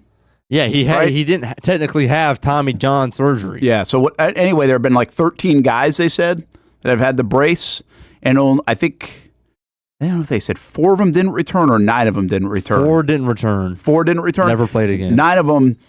When they came back, it was 700 innings pitch sample, and the ERA is well over 4. Right. So it just might be part of it. So should he have had Tommy John instead? I don't know. Is that the thought? I don't know. I don't pay enough attention to it. But anyway, the Braves are not I thought they had battled back from such a poor start that they were going to now be in the mix. Not right. They have not been, and they continue to fall behind, actually. And here's my most frustrating part, real quick. They're 10 games back. Well, 10 games back. So I've pretty much watched bits and pieces of every Braves game for my entire life, right? There have been seasons where I watched a little bit less, but when I've watched less, that means I'm getting 2 innings that night, and then I'm watching the full game highlights the next day, okay? I have never seen our hitters get hosed more in the box by strike calls that are 2 balls out, 6 inches out. I've never seen it more this year than I have. Maybe that's recency bias. Maybe that's just because we're losing and it's whatever. But every single time that ball's two balls out, it's called a strike. You look in the dugout, Snicker never says a word. The guy won't get kicked out of a game. Yeah, well, that's totally different than the guy from years past. Yeah, just like I want him to go get kicked out. Like our guys are getting hosed in a big AB, and he's just sitting there with his arms folded, like he's like too tired to go out there and battle. Yeah, that's interesting. I mean, there's less arguing going on anyway because of the whatever internal brace surgery. Yeah, that's called. So, well, hey, here's the deal. Let's right now, Major League Baseball has not captured my attention here in early June. Judge has been awesome. Ohtani's been awesome. What's it missing? The Tigers are a great story. Yeah. I wonder, are we missing a little bit of competitive division stuff? I mean, the Rays are 6.5 game back. They're the closest to the Yankees. Minnesota's 6 games back. That's the closest to the Tigers. Houston and Seattle are neck and neck. The Rangers are 4.5 back. Philly and the Mets, everybody else out of the division race. Even the Cubs have a 5-game lead, which is and that's a nice story. Yeah. Insane. And the Dodgers, Padres, and Giants are all hanging in the West, and the Dodgers is one that you thought maybe would run away with the division. So here's what you need, Brent, real quick. What do I need? The Padres, if the Padres were an East Coast team, baseball would be better. The Padres are an exciting brand. Yeah. They're fun. Nobody watches them. They don't have a big fan base, and they're not a big rivalry team. They have a rivalry with everybody in their division, but they're not history. I feel, from my perspective, that they're not historied enough. They've not been good at many different stretches in their franchise history where they have rivalries outside of their division. So they're buried in the West Coast. If they were on the East Coast, if they were in the Central or they were in the East and playing the Mets, and that was a big deal, then that's what there would be a missing piece that was solved. Yeah. I don't know. It just hasn't. I've watched some. I'm not locked in. I'm not. It's not Red Sox or bust for me, and the Red Sox have been just okay. They've actually been a story because they've been good, and then they've been bad, and they've got guys coming up or young guys coming up, and so but they're 10 games out now. I thought they'd be a little bit better this year and compete a little bit more, and they just haven't. Crochet's been good for them actually too. So thankfully for that. But the Red Sox aren't playing great. So I don't know. I don't know what's going to get me into. It might just be this time of year. Maybe I'm just busy. I don't know. But again, I mean, just had Dodgers-Yankees over the weekend, and Judge and Ohtani delivered. And not that the games were unbelievable, but they delivered. Yeah. So those stars are doing their job. Trout's back in action. He hit a bomb against the Red Sox. So I'm noticing a couple of things here or there. I'm just not in. And it might just be more where my life is at more than anything else Major League Baseball is doing. All right, a couple other quick hitters before we get to the top of the hour. The transfer portal is crazy in all sports. I feel like the transfer portal in football, I was thinking this the other day, might be the least crazy and impactful, but it might just be a recency bias because football was now 6 months ago when people were leaving. Basketball, we know the transfer portal is insane because we feel it here even at UNF or at JU. The college baseball one, I'm kind of in tune with, and even softball I'm looking at, they've got 1,000 players each in their portals. So, it is what it is. I spend some of my time, my driving time, whether I'm just thinking or whatever, I'm like, how do you fix this? What are we doing? This is insane. We all know that, right? We all know that. But I guess what I'm getting at is why do you think the portal is being so utilized right now? And I'm going to give you 4 options. And the answer technically is all of the above. But what's the driving factor? Let's just take right now, because we're talking baseball, softball. Let's just take that. 1,000 kids in the portals. Okay. Is it because they've got a better opportunity waiting? So, you take and I have no idea what her situation is. Kirsten Caravaca from UNF. She helped lead them to the NCAA tournament along with Allison Benning. She went to the portal, which was pretty interesting to me because she played really well down the stretch. I think she's the only UNF player in the portal. My guess is she's got an opportunity to go play in a Power 4 team. And with that comes NIL. So I separate them, but they're kind of combined depending on where you're at. If you're at a D2 school and you go up to a Murray State and you're going to go play for them. I don't know if the NIL money is really the reason you go. Sure. So better opportunity, NIL are kind of 1 and 1A. Coach runs you off because that happens, which I don't think is a loud enough conversation, but it happens a lot. Mm-hmm. Because they have now the freedom to do that more than ever before because they can go replace you. And so it's a cruel game sometimes. They committed to you, you committed to them, they say see you later. Or they do that inadvertently by really not playing you. So playing time becomes a thing. So if you're at a UNF and a JU and you really didn't play that much, you might say, hey, I'm going to go down the road to X place or a junior college and I want more playing time so then I can perform and put something on a resume. Where do you think, like, what's the percentages? And I don't need exact, but what's the heaviest? Like, why are people in the portal? Like, and we know, by the way, in the portal that you don't always find a home. Like, the portal's dangerous.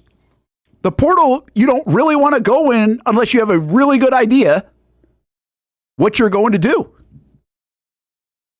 So, why are so many people? There's 1,000 kids in these portals. There's no way they're all finding homes, is my point. There is no way they're all finding better places. That's for damn sure. There's no way they're all getting NIL money. So why? Better opportunity. Coaches run you off because they're utilizing the transfer portal, or they just want to go play somewhere that they can play because they hadn't played. So explain better opportunity to me, though, because if I have NIL money as one option and more playing time, what outside of that would? Well, I would just say, I would just take, I just saw a kid, he was like the Peach Belt Conference Player of the Year. That's a Division II school. And I think he played for North Georgia, and he was the Player of the Year. He goes to Kennesaw State. Now, he's going to play at Kennesaw State. To me, that doesn't scream like, wow, I went after the NIL money. Right. That screams I wanted to play Division I baseball, and I've got an opportunity to play Division I baseball. Okay. So, like, again, the NIL money is totally different. And like, people are leaving UNF to go get NIL money. I get it. Right. You're going to go $500,000 to pay Josh Harris or Josiah Miles to go to Indiana. But there is still that, you can get a bump up. Like if you're a D2 kid, you can go get a D1 thing, right? Or if you're playing at Murray State now and you just went on this run, you might be able to play in the Power 4.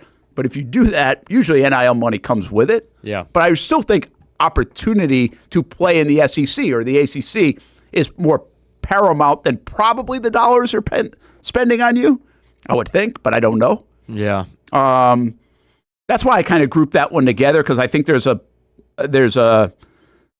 kind of fall under the same lines depending on what level of ball we're talking about. And then I could take softball. Like, although we had Jeff Conrad on, he said people are getting paid. I don't think there's as much money in softball as there is in baseball. Sure. Obviously in basketball or football. Right. So I'm just trying to figure. I just am curious why. We've done this for a few years now. And it hasn't stopped. Yeah. It's like, it's the cool thing to do almost is put your name in the portal and find a new home.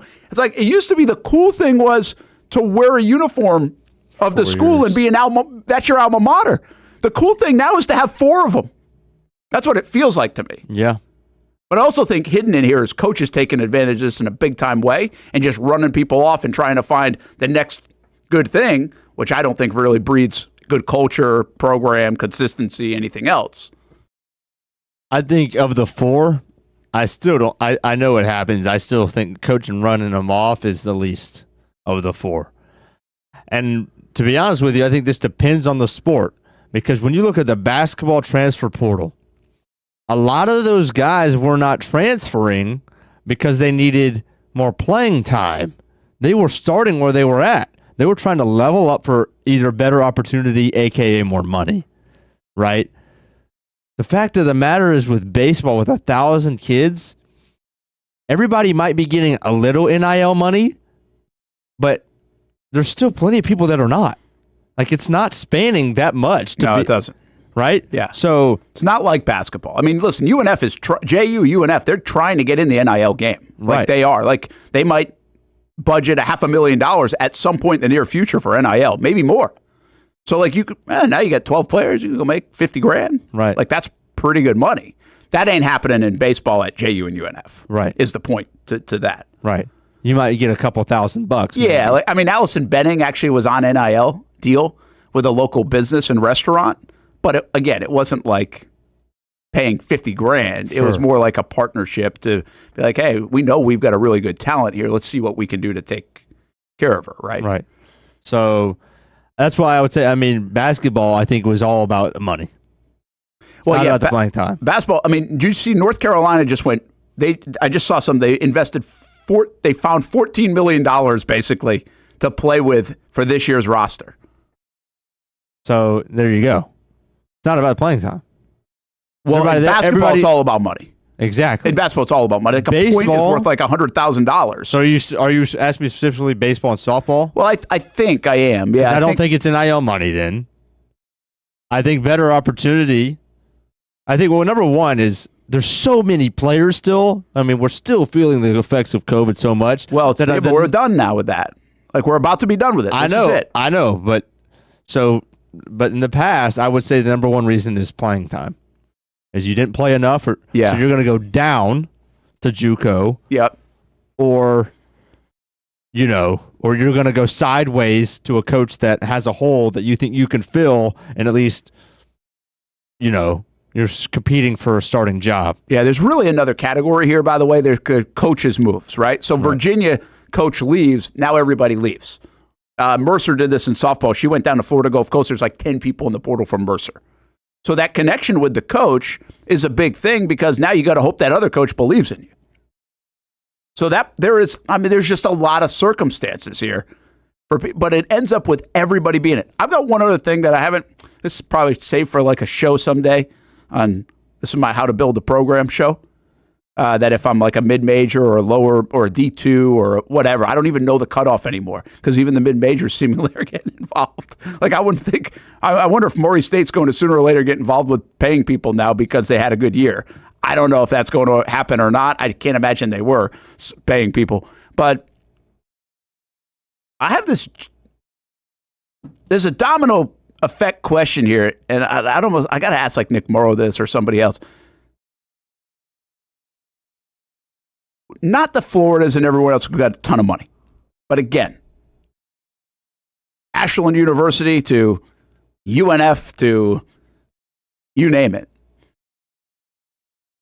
Are they going to get to a point where there's so much movement that there's no allegiance for the alum? And so I think, and I don't know the whole landscape of universities, but I believe like Ashland University is rooting for Brent Martineau to be a millionaire so I can give back to Ashland University. I mean, I'm not a millionaire and I get calls and I write them like $100 check, but they would love me to write them a $100,000 check. I can't. So as you're running people off and as you're having this much movement, who are people affiliated and aligned with? Take a kid like Alex Lodis. And I hate to put him right in the middle of this. He didn't ask for this, but I'm going to put him in there because I think it's fascinating. Alex Lodis going to get drafted, I think. Alex Lodis goes on and has a 10-year career in Major League Baseball. And he makes, $50, $60 million. Hope he does. That'd be awesome. Who's he giving his money to? Who's he affiliated with? Florida State or UNF, who gave him the opportunity? Right question. And by the way, that's on a big level. You take it to like a Division II level or a lower level, a Murray State level. And you're like, okay, some of those kids that are on this baseball team are going to grow up in the business world and be millionaires. How we're not associated with them or we're not affiliated with them or we're not tied with them because they're tied with 3 or 4 different colleges. Who do they give to? I think what they do is they end up giving to a charity down the road instead of their college because there's no like strong link to that university unless they just had a really, really good experience. And there's going to be some of those, but there's also going to be some of that Or else they just split it. Like, I went to Ashland University. Austin, who we're bringing in here in a moment, Murray State. If we hit it big financially, I would think they are in our web of giving, those universities. If I go to 4 universities in 5 years, I mean, I threw the shirt away. Didn't you? Like, I think. Bring in Austen Lane if we can and ask him. I think he's there. I'm here. Yeah. I think that's a domino, Austin, as we talk a little bit about the transfer portal and stuff, that doesn't hit at the Florida level or the LSU level. But I really wonder about the health of some of these universities and the programs and athletics. They rely on people giving back to them. You know that. Murray State calls you all the time to give back. I'm assuming. No, I get sure. I get it from Ashland. So I'm just wondering, like, there's no allegiance anymore for a lot of people who are rolling through like 3 or 4 different schools. And if they do make it big in athletics or the business world, where are they given? Like, you're not procuring that person as part of your family anymore. You know what I mean?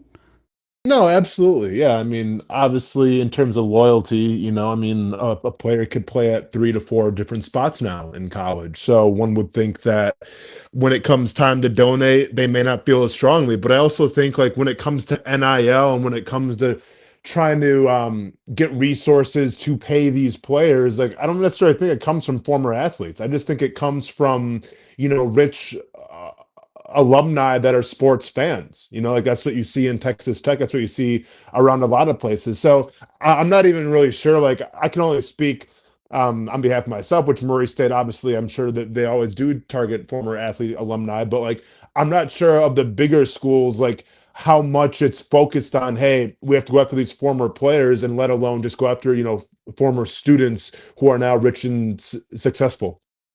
Yeah, I don't know the balance of that either. I just know when I remember playing at Ashland University, and we'd have like multiple days where we called people. Like, we actually were on the phones cold calling, hey, we're doing a campaign, right? And again, I come from that world, Austin, like a Division II world, where you don't have like money just rolling in, right? I mean, that's never going to happen. So maybe this is more a Division II level conversation and a Division III level and an NAIA level and all those things more than it is obviously a Power 4 level. But I just feel like Murray State's baseball team is always going to be in a situation where they aren't just going to have money oozing off the wall. It doesn't matter if they go win another regional at some point, or even go to Omaha. I'm not sure that's going to be a factor 5 years down the road. So the idea of being able to build players and people and having that loyalty and allegiance and that alumni base that, hey, when they make it at Microsoft instead, they'll give back to that baseball program and you're in good shape and can continue to build.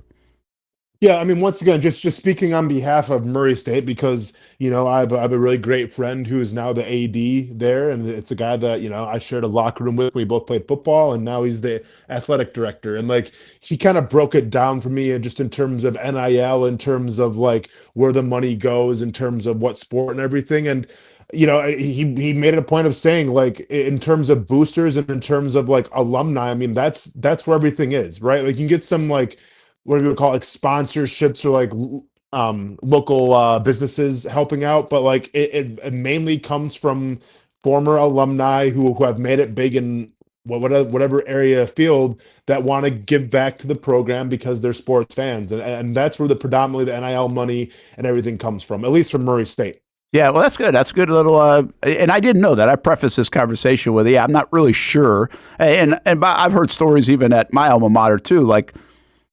You're right. I mean, I know there's a recent situation or that somebody either passed away and left it in their trust or whatever that, hey, $1.5 million is going to go to women's sports, at Ashland University, and that is really also how it happens. So, yeah, it's just, I thought about it recently. I was just like, wow, man, you're going to, like, when you see 8 people leave a program, you're like, wow, one of those 8 people are probably going to do really well in life. Be able to give back. But do they care to give back? I just, it'll be an interesting domino effect, and maybe one that we don't see or feel, but I think some institutions maybe feel more than others, depending on their level of play and like you just said, how they obtain their money. Hey, how about that catch from Travis Hunter? Yeah, man. People are trying to break it down now and see if it was a catch or not. Well, it wasn't. Doesn't but matter. We're calling it an interception. No, right? Absolutely, as you should. Yeah, I mean, it was a fantastic catch, man. A fantastic play. Obviously, social media being social media is going crazy with it now, and they're ready to call him an All-Pro. So it's crazy how a week and a half ago we're talking about how the guy can't even run a single route, and now we're talking about how he's going to be All-Pro on both sides of the ball, which is, literally how I feel like social media and OTAs works. Yeah, it is. It is definitely how a lot of that happens. Quick hitters for you. Thibodeau, New York, gone. Surprised?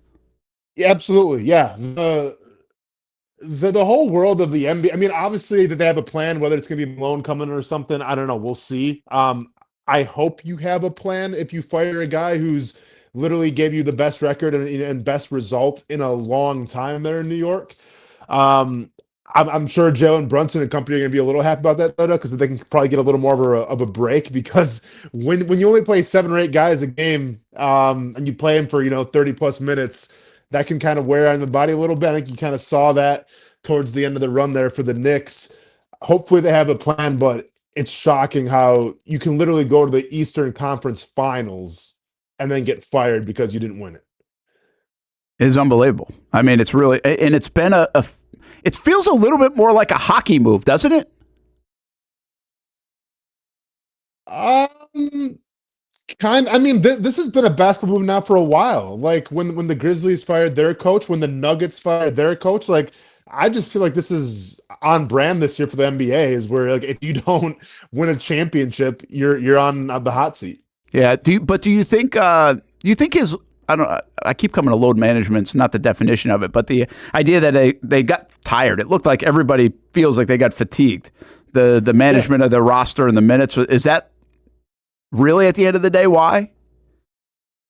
I mean, it could be. Like I have no idea. I would assume it's got something to do with it. I would assume that players maybe spoke out against it a little bit, because if you followed Tom Thibodeau's career everywhere he's been, I mean, it's been the same thing. Like he only plays a certain amount of guys, and sometimes those said guys can be overworked a little bit.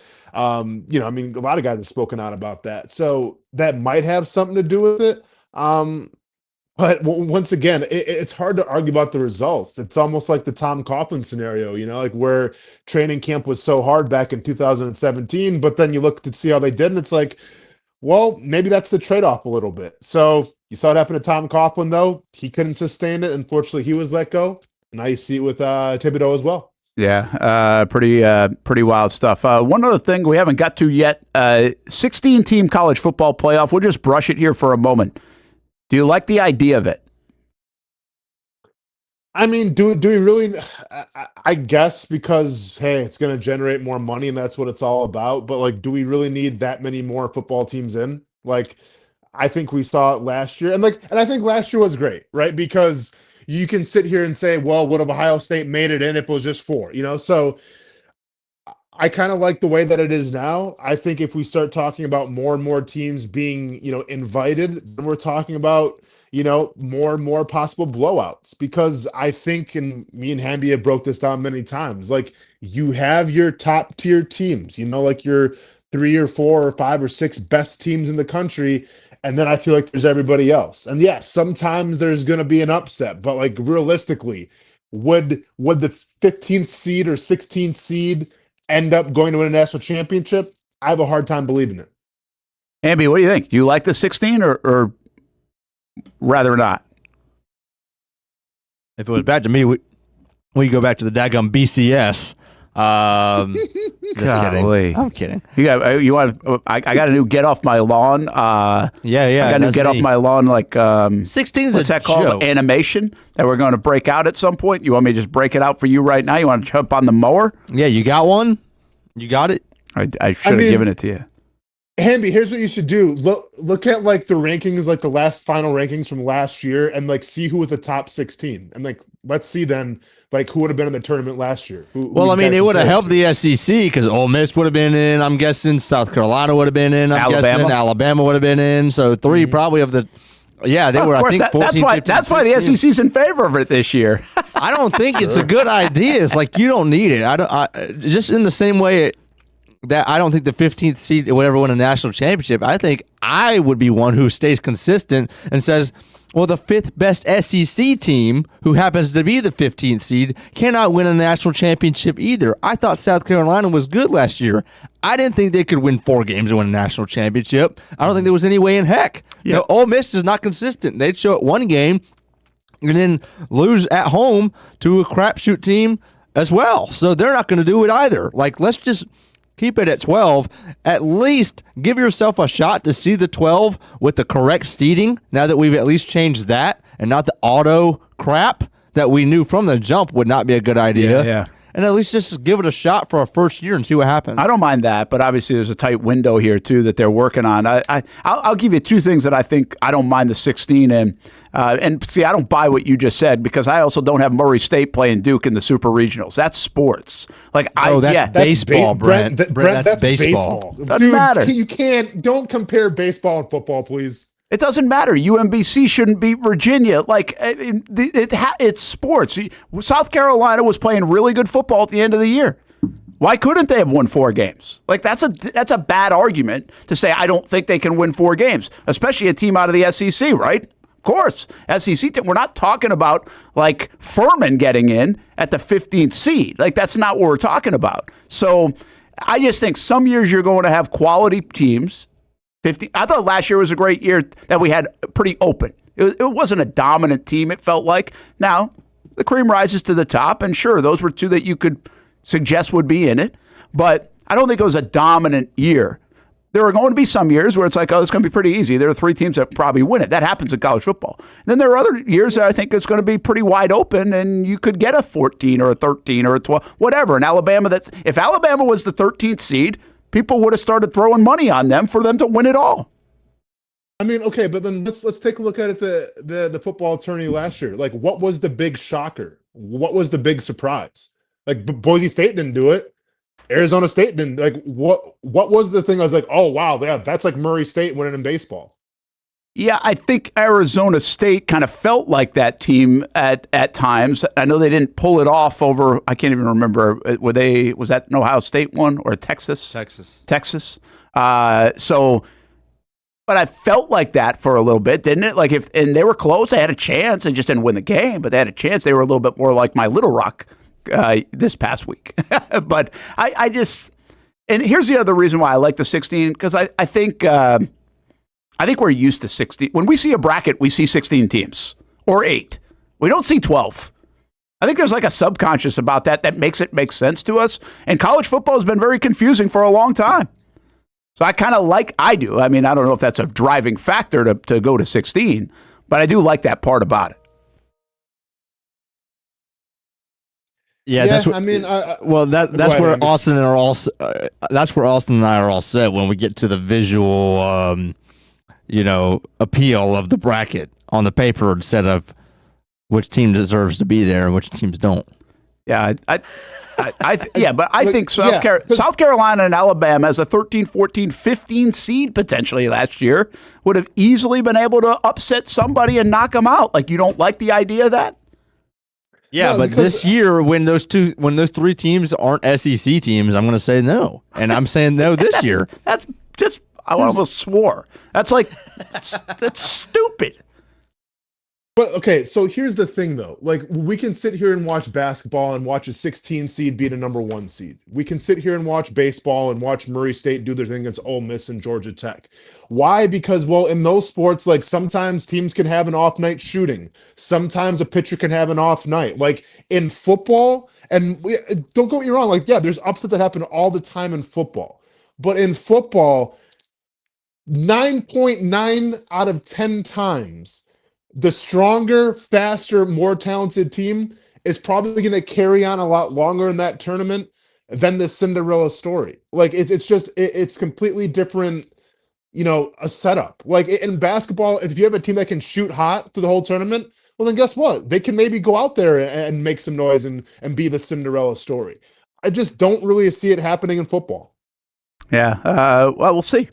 I think we're going to find out. I think they're going to go to 16 teams. And I can't wait to complain again when there's 0 upsets and when it's just kind of a waste of time. And we're talking about, okay, well, that worked out how we thought it was going to work out. Like literally the biggest shock last year to me in the tournament was Oregon, Ohio State. Like that's what it was. I was surprised Oregon got beat so bad by Ohio State. Like that was literally the only shocker. But at the same time, I wasn't surprised that Ohio State won the whole thing. Yeah, that's fair. That's fair. And I'm not sure that would have been much different if it was a 14 playoff or a 12-team playoff or an 18 playoff or a 16-team playoff last year. Maybe it wouldn't have. But I also don't know who would have been out if it was still if it was an 18 playoff. I have to go back and look. So you guys might be right. I think they're trying to bring Cinderella to the dance a little bit, even in the eyes of a South Carolina, which is an SEC team, which isn't really a true Cinderella, or an Arizona State. Bring those people to the party a little bit to act like the Cinderella of every other sport. And really just trying to make more money at the end of the day. And not hard decisions, right? Because it's easier when you got 16 you're definitely not leaving anybody out. Like, you're definitely not leaving someone that should have got in out. Talk more about this maybe a little bit later in the week in terms of the SEC power right now. But let's take a break. Brent and Austen Show, Action Sports Jax 24/7 Network. Dwan Smoot is back in Jacksonville along that defensive front. And Casey Kurtz joins us coming up next here on the Action Sports Jax 24/7 Network.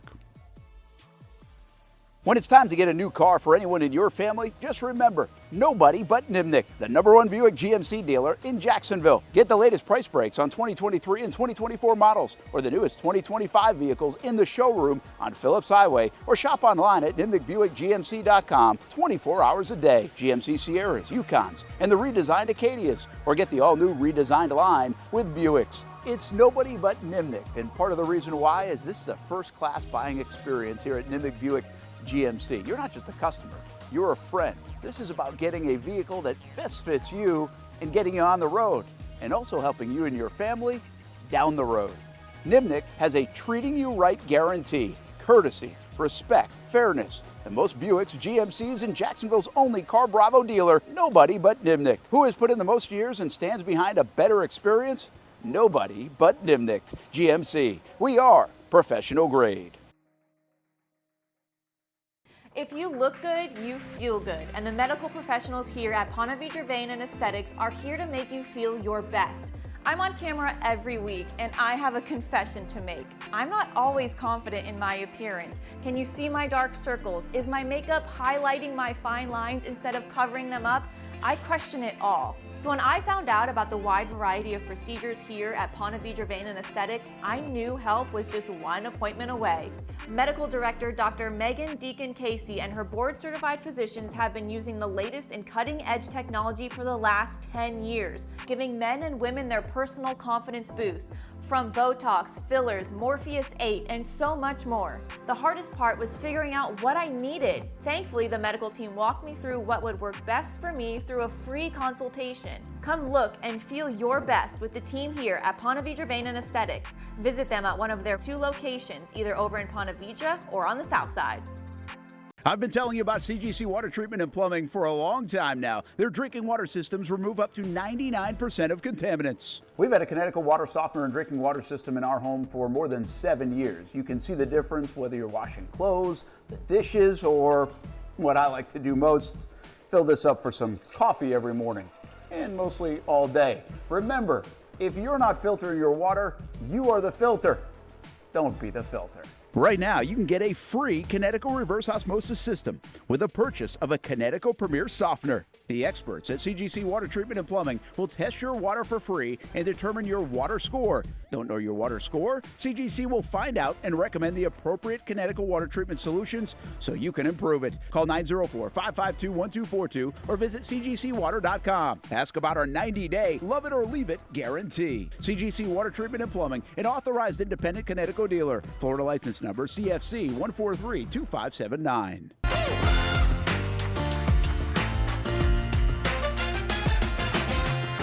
Empower a future, inspire a dream. It's a bold but simple mission for the Jacksonville Police Athletic League known as Jax PAL. Help the next generation of kids in Jacksonville shape a brighter future. Their after-school programs, teenage leadership programs. There's community outreach. This has been just an awesome opportunity to be out here with my colleagues and do something good for the community. It's really been an interesting opportunity to just see everybody work together in a way that we don't normally in the office. And there's sports.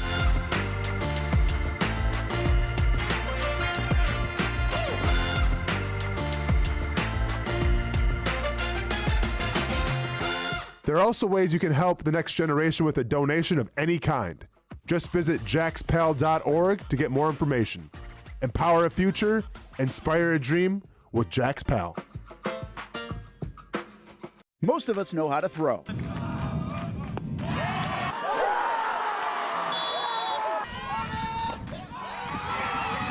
But you need to know what to throw. I'm not talking about footballs, baseballs, softballs. We're talking about those items you need to recycle. Republic Services explains it easy. Recycling simplified. 1. Know what to throw. When in doubt, throw it out. 2. Empty, clean, and dry those materials. It takes an extra minute, but it makes a big difference. And 3. Don't bag it. This makes the recycling process faster and more efficient. This is a look at the Republic Services North Florida Recycling Center. You can make this process even more efficient. By utilizing those 3 steps, Republic Services can help you become a better recycler in your home. Learn more at recyclingsimplified.com. Welcome back to the Brent and Austin Show, streaming on the Action Sports Jax 24/7 network.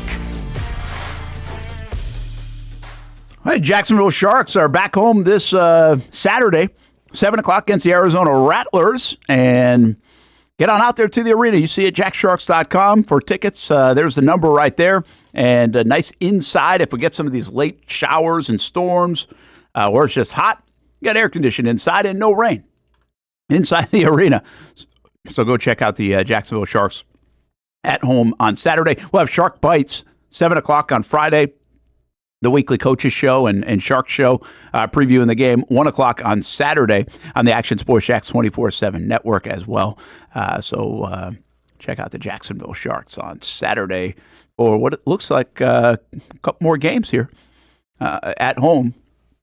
1 of 4 remaining, 2 here in this month and 2 more in the month of July. Brent Martineau along with Austen Lane down in South Florida. Casey Kurtz has entered the building along with Hamby. We got the whole crew here. We should just get lunch or something. Well, actually, we don't have the whole crew here. Yeah, we have the crew present, but not here. Austin doesn't eat the lunch that we would have anyway. That's true. He's drinking a shake. That's foul. How many calories are you eating right now? Is Austin here? Austin? Maybe Austin's not here. Austin? How many calories are you eating right now? Hey! I couldn't tell you, to be honest with you. I bet Austin, let's guess Austin's calories intake per day. See, I'm not good at this because I don't know what it's supposed to be. Well, I mean, most people eat, well, they tell you to eat like 2,000 calories, so most people 2,000 a day. Like that's like a normal thing, right? Yeah. So if you're shedding, you eat less. And is Austin shedding or gaining? No, he's gaining. Like he's got to keep up. He's got to keep up the weight. Yeah, he do be right? working out because he's working out so much. So my guess is he's in like the. I'm going to guess that he's like the 4,000 to 5,000 calorie a day range, which I think is actually hard to do. Like and eat right. 4,000 to 5,000. Now, if you want to go eat a pizza or 2 or shakes and all that stuff, but to eat 4,000 to 5,000 calories a day is actually like work. I bet. And be healthy about it, or somewhat healthy about it. I'm going to say 3,642. You think he's got that on his planner? Yeah. I don't think we're going to get an answer right now. Because what else is due? I'll be right back in, but I'm also taking the under on yours, Brent. I don't think there's any way he's consuming more than 4,000. Feels like a lot. That's double. That's 2 people what they're supposed to do a day. He's working out like 6 hours a day. Like he's got you take like the swimmers and people like that. Like when they're working out like that, they're eating like 6,000 to 7,000. You ever see like Michael Phelps' diet? No. Like what he was eating? It's insane. No, I've seen him swim though. But it was insane. So I'm not saying Austin's to that point, but I got to believe he's over 4,000 calories a day. 3,000. You said it at 3,642. Yeah. I take the over. Hamby takes the under of that, or just under 4,000? I have under 4,000. Okay, fine. I'll set the line at 4,000 then. We'll see if you're right on it. Price is right. Go ahead, Austin. Austin, don't lie to make me look bad here. I honestly, I didn't even hear because I had to log back in, so I'm not sure like where the bets are at and everything. To be fair, I don't have an exact calorie count, but if I was gonna guesstimate, here we go. It's probably over 4,000 calories. Damn it. Yeah. Damn. I know my sports science. I've been with you to Costco. That's a good point. Yep. Hamby seen it first. Boy, a lot of those things are calorie friendly. Hamby, did you say over under? I said under 4,000. I was thinking between 35 and 4,000.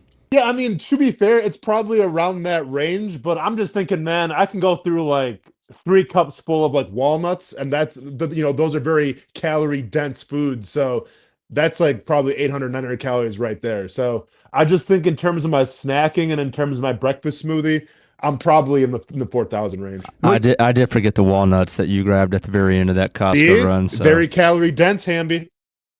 Hey, Austin, what do you want to stay like your weight, right? Because you work out a lot right now. So you want to maintain your weight? Are you trying to add weight? If you lose 2 pounds before where do you fall in that? No, get ready for the fight. 2 pounds is nothing, but basically what I'm looking for, because we have beach season right around the corner. So I just want to make sure that, when the trunks come out, Brent, you know what I'm saying, that it's a pretty appetizing menu, if you know what I'm saying. That's a lot of different motivation here. Is 4,000 calories hard to eat though in a day? No, not at all. Oh, it's not. No, I mean, I'll do my smoothie, go train, come back, do my lunch, chill, snack, and a snack is like a couple peanut butter and jelly sandwiches, and then go train again, come back, and then that's like my big dinner, and that's when I snack a lot. So like I'll have my dinner at like 7 or 8, and then I'll snack until like 8 or 9. What's like the worst food? Because listen, 4,000 calories isn't hard for Casey and I either. But it's like usually in form of pizza and whatever, like chips and stuff, Oreos, like a whole thing of them. But you're not eating that crap, is what I'm saying. No, I mean I'm eating pretzels, so like I don't try to eat chips just because obviously fried and oils and everything. But like pretzels aren't the best for you, but like that's how I get my carbs in. So. I do a whole lot of pretzels, which are, once again, very calorie dense. Okay. Brent, since we have the whole gang here right now. Look at this. It's a 4-box. Like around the horn. Hey, Brent, could I have an intervention for you real quick? Is your Twitter okay? Because there's just a bunch of random... And Casey, I don't mean to snitch because I'm sure it's good for Casey because now you're getting the bot views on all Casey's videos. So going up that a little bit, but... Who are these people in their investments that keep because that's all it is, Brent. I can't stop. Now listen, I can't stop it. I'm pissed off about it, but I also am afraid to hit anything. The only thing that I do is every time I see one, I mute it so I don't see it and get more pissed. But I'm afraid to actually interact in any kind of way because I'm then afraid something else is going to happen. But I haven't really stopped and had the time to just like dig into it. Of how do I stop this without like canceling my account, which I certainly don't want to do that because then I got to rebuild everything. But so I honestly don't know how to do it, but I got to look into it in the next couple of days. It's so freaking annoying, and they're just all over me. I mean, they are. It's like a bunch of mosquitoes that won't leave you alone. I mean, you think when you're spending whatever.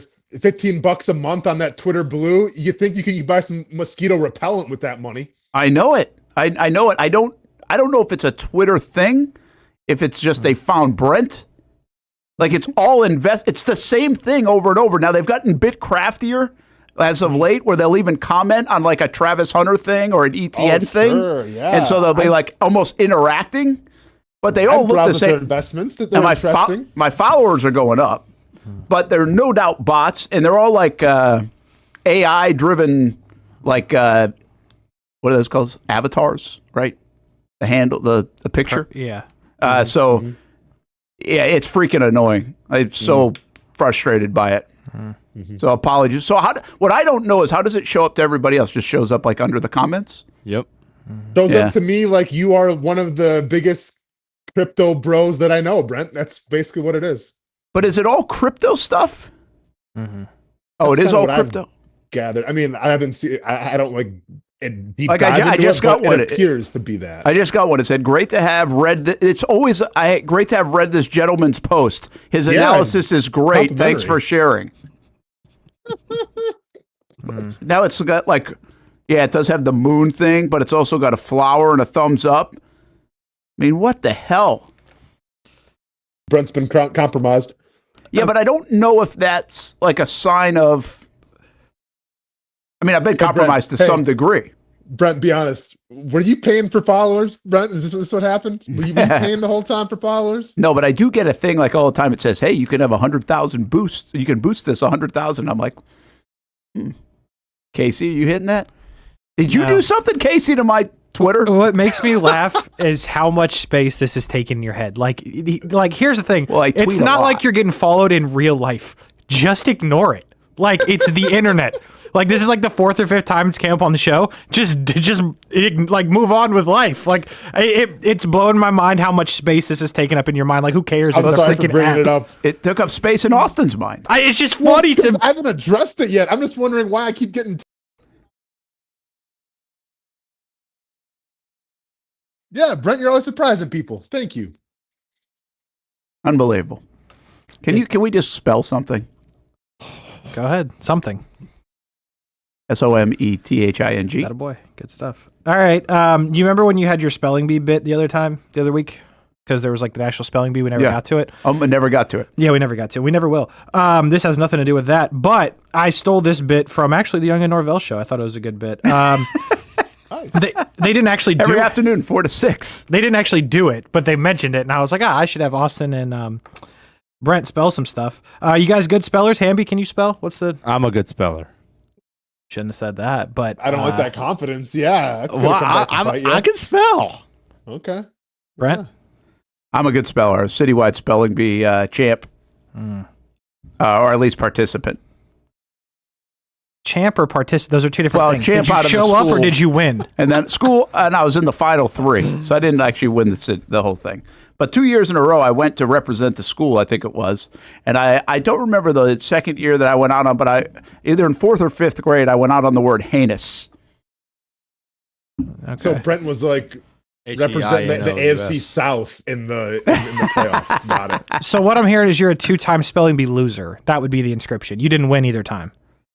No, I didn't win. You'd be like the Colts hanging a banner playoff. I was kind of pissed, I remember, we too. were there. Huh. Do you know how to spell heinous now? I think I still the HEINOUS. Hamby? I have no idea how I spelled it. I don't remember. Right? Okay. That's right. I don't know how to spell anything. One of my greatest claims to fame was I did a spelling contest with Rich Jones, and I had to spell Bismarck, the city in Montana, and I put a Z in it. And Rich Jones audibly laughed me out of the room. Like that's fair, though. You know, it does have that Z sound. That's fair. Were you? Is it just a K or is it a CK at the end? Just a K. I didn't get past where I thought the Z was. You were dead at Z. Because when I heard Rich Jones laughing at me live, I was like, I've screwed something up unbelievably because this is the most professional person that's ever lived. And yeah, I didn't get past Z. So, all right, well, then here's how we're going to do this. Brett and Austen, you guys are going to have words. And if you don't know it, you can go to Hamby. Okay. And Hamby can bail you out or, screw it up even more. Do we get, is it just like one time thing with Hamby or is it like unlimited? It's a good question. If you go to Hamby and he gets it right, you can use him again. It's like a challenge. Gotcha. Okay. If he gets it wrong, we shame him. Okay. Works Pass for me. the blame. I like it. I like shaming him. All right. All right. We'll start somewhat easy, if you will. These are all going to be names of athletes. All right. That's the category. Sports spelling. Sure. All right. You're up first, Brent. Your name. You're only doing last name here. The human being is Mets relief pitcher Oscar Brasoban. You're going Brasoban. I can use it as a sentence. Brasoban pitches for the Mets. Very good. Can I get some word origin, please? I think he's Dominican. Brasoban. Mm-hmm. Say it one more time. Brasoban. Hamby, don't look it up. I already know it. Oh! Wow, the confidence. You got. I mean, you can go to Hamby here, but if he's wrong, although this is round one. Like if you're stuck here, you got a situation. This gets hard. You got a harder. situation a coming. I'm just gonna go with how it sounds. Not gonna get crazy. Not gonna go like the brawn. I mean, kind of spelling. We'll go Brasoban. Brossobon. Not even close. Not even close. Is there a C in there? Nope. Not a C. Where would the C be? SC? No. What do we got? Hamby? Brazoban. That's incredible. Brazoben. There's a Z in it? Brazoban. BAN. He's right. He's right. And Brent is not even close. Maybe you should have said Bismarck. Hey, I'm not the one spelling here. All right, Austin, your first one comes from Formula One. Oh, boy. Oh, no. It's not that difficult. Not Lewis. It's not Lewis Hamilton. Dang it. It is Max Verstappen. Okay. Seen this one country at of least. origin is Dutch, right? It's the flag that has red on the top, white in the middle, and then blue on the bottom. Country of origin is Dutch. Okay. Netherlands, yes. Verstappen. V-E with like those two dots above it. R-S-T-A-P-P-E-N.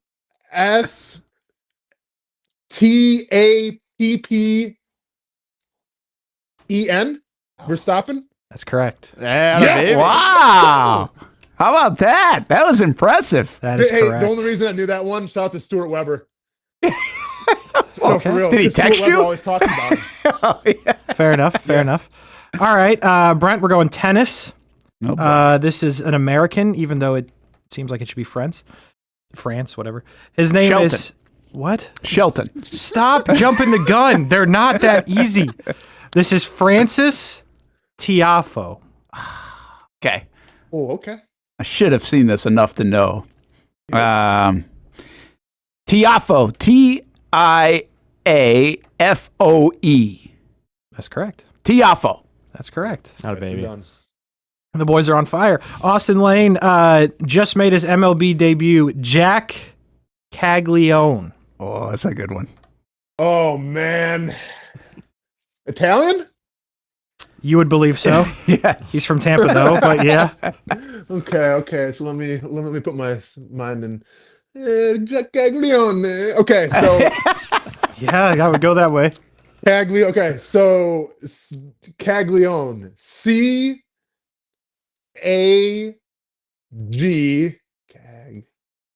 L-E-O-N-E. Jack Good Caglione. effort. That's a good effort. Hamby, can you clean it up? Caglione. No. See, I didn't know it was either the I no. or the. Oh. What? No, because Can you clean it up? I get a point. Sure. Caglione. C-A-G-L-I-A-N-O-N-E. Yes. Caglione. Wow. It's I'll tell you what, this thrown me off for 2 years because it's like Caglianone, right? Yeah. That's really how it's spelled, and it's pronounced Caglione. I'm pretty fired up we stumped Hamby after all the... Yeah. I mean... Well, I got two invisible letters in there. Like, I'm just They're assuming. Yeah, no. Listen, it's, Excuses, Hamby. it's not a game for everybody. Brent, you're going another baseball prospect. J.J. Weatherholt.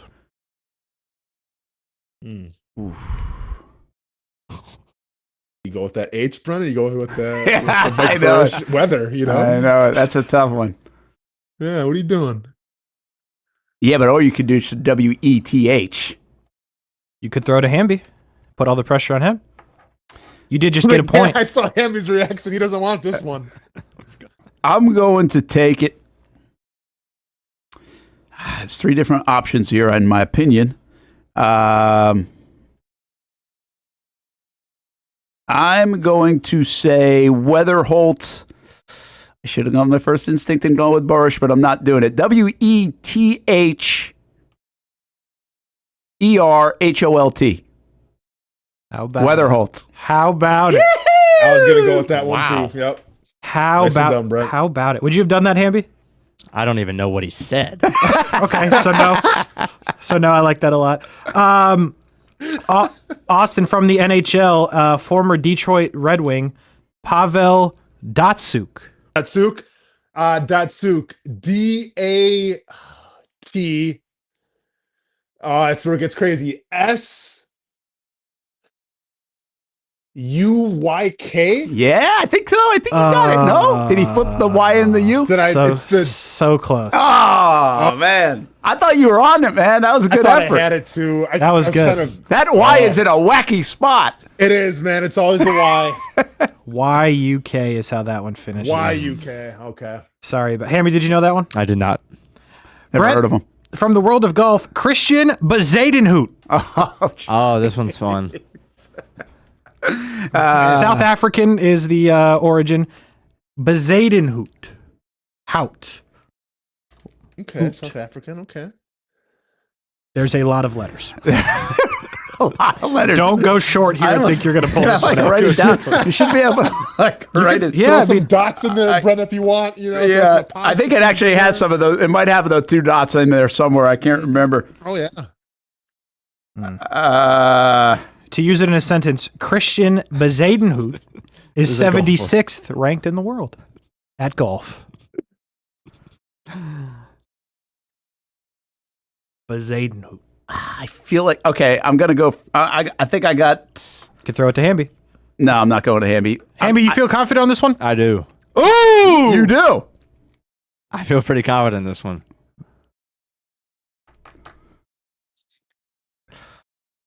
He doesn't have this, but I've seen his name way more than Hamby's seen his name. All right, Hamby, go ahead. Oh! B-E-Z. Yep. What happened, Hamby? E-I-D-E-N-Z.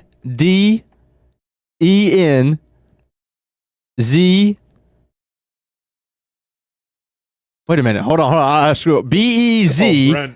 B-E-Z-E-I-D-E-N-H-O-U-T. So close, but incorrect. He said B-E-Z. Is there? I feel like there's an H E-I right there instead of the E-I-H after the Z. No? Is that your guess? I mean, is this how I'm you not lost even the spelling bee originally? You started asking, is there an H in there? Try to steal this one. I actually think there are two D's in there or an H where somewhere in there left out. Go ahead. I don't know it. B-E-Z-U-I-D-E-N-H-O-U-T. There's only one D? Mm-hmm. Oh. That was a good effort. That was actually a better effort. No, it was a good effort. It was a good effort. That was a better effort I than saw it in my head. Mine was not going to be as good. I thought there were two D's in there as well. It is a Bezuidenhout. It's Hout. But it's H-O-U-T. Mm-hmm. Yeah. That's a good one. Austen Lane on the same level, not golf, going back to hockey, former New York Ranger, Darius Kasparaitis. We're going Kasparaitis. I mean, what I wouldn't give for like a pen and a paper right now. I didn't know your situation. It didn't work for me there. Yeah, you still had the wrong letters. Is he Kasparaitis? Do we know where he's from? Russia. Okay. Wait. Lithuania. Okay. To use it in a sentence. I don't know if it's a C or a K, but with Lithuania, I'm thinking more of a K than a C. Okay. So, all right, Darius Kasparaitis. K-A-S-P-E-R-I.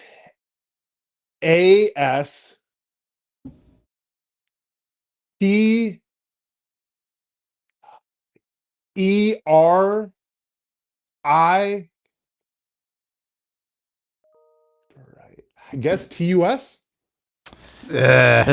Replace the E with an A. Hold on. And a U with an I at the end. Hamby?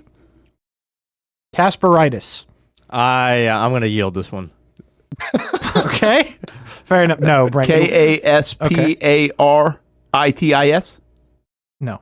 Kasparaitis. All right, this is the final round. You each have one more. These ones are significantly tougher. Brent, former Boston. Tougher. You listen, dude. Brent was talking so much crap about like losing the spelling bee 3 times, so I thought he'd actually get one. I got a couple. You got Caglione. Pretty good. Former Boston Red Sox catcher Jared Saltalamacchia. I got that one in the bag. Used to play for the Braves. I think. Yep. Who's this for? You. Oh, I already went to Hamby though, so I used my Hamby. You did use your Hamby. All right. Use your Hamby. Ain't that a bummer? Because he's got it in the bag. Former Brave, Ranger, Red Sox, Marlin, Diamondback, Tiger, and Blue Jay. Yeah, there's one letter that I'm a little off. Walk off in the World Series. I feel like there's one letter that I'm a little goofy on, but maybe there's more. So let's try it. Saltalamacchia. Whoa. Not even saying it right, so we can't spell what did it you right say? if we don't say it. Saltalamacchia. 3 times spelling bee loser here. Saltalamacchia. Yeah, I think we'll go with that. SALT. Off to a hell of a start. That a boy. Salt, you're locked in. This is where I get a look. AMA, sorry. You're going ALA? ALA. Okay. MACCHIA. Had a baby. How about Saltalamacchia. How about that? Woo! 3 times spelling bee loser right there. Brent Martineau pulling it Get the together. 2 C's and you're good on that one. Austin Lane. Hit me with it. Take us home. TJ Hushmanzada. Yep. Yes. This Hamby? is good.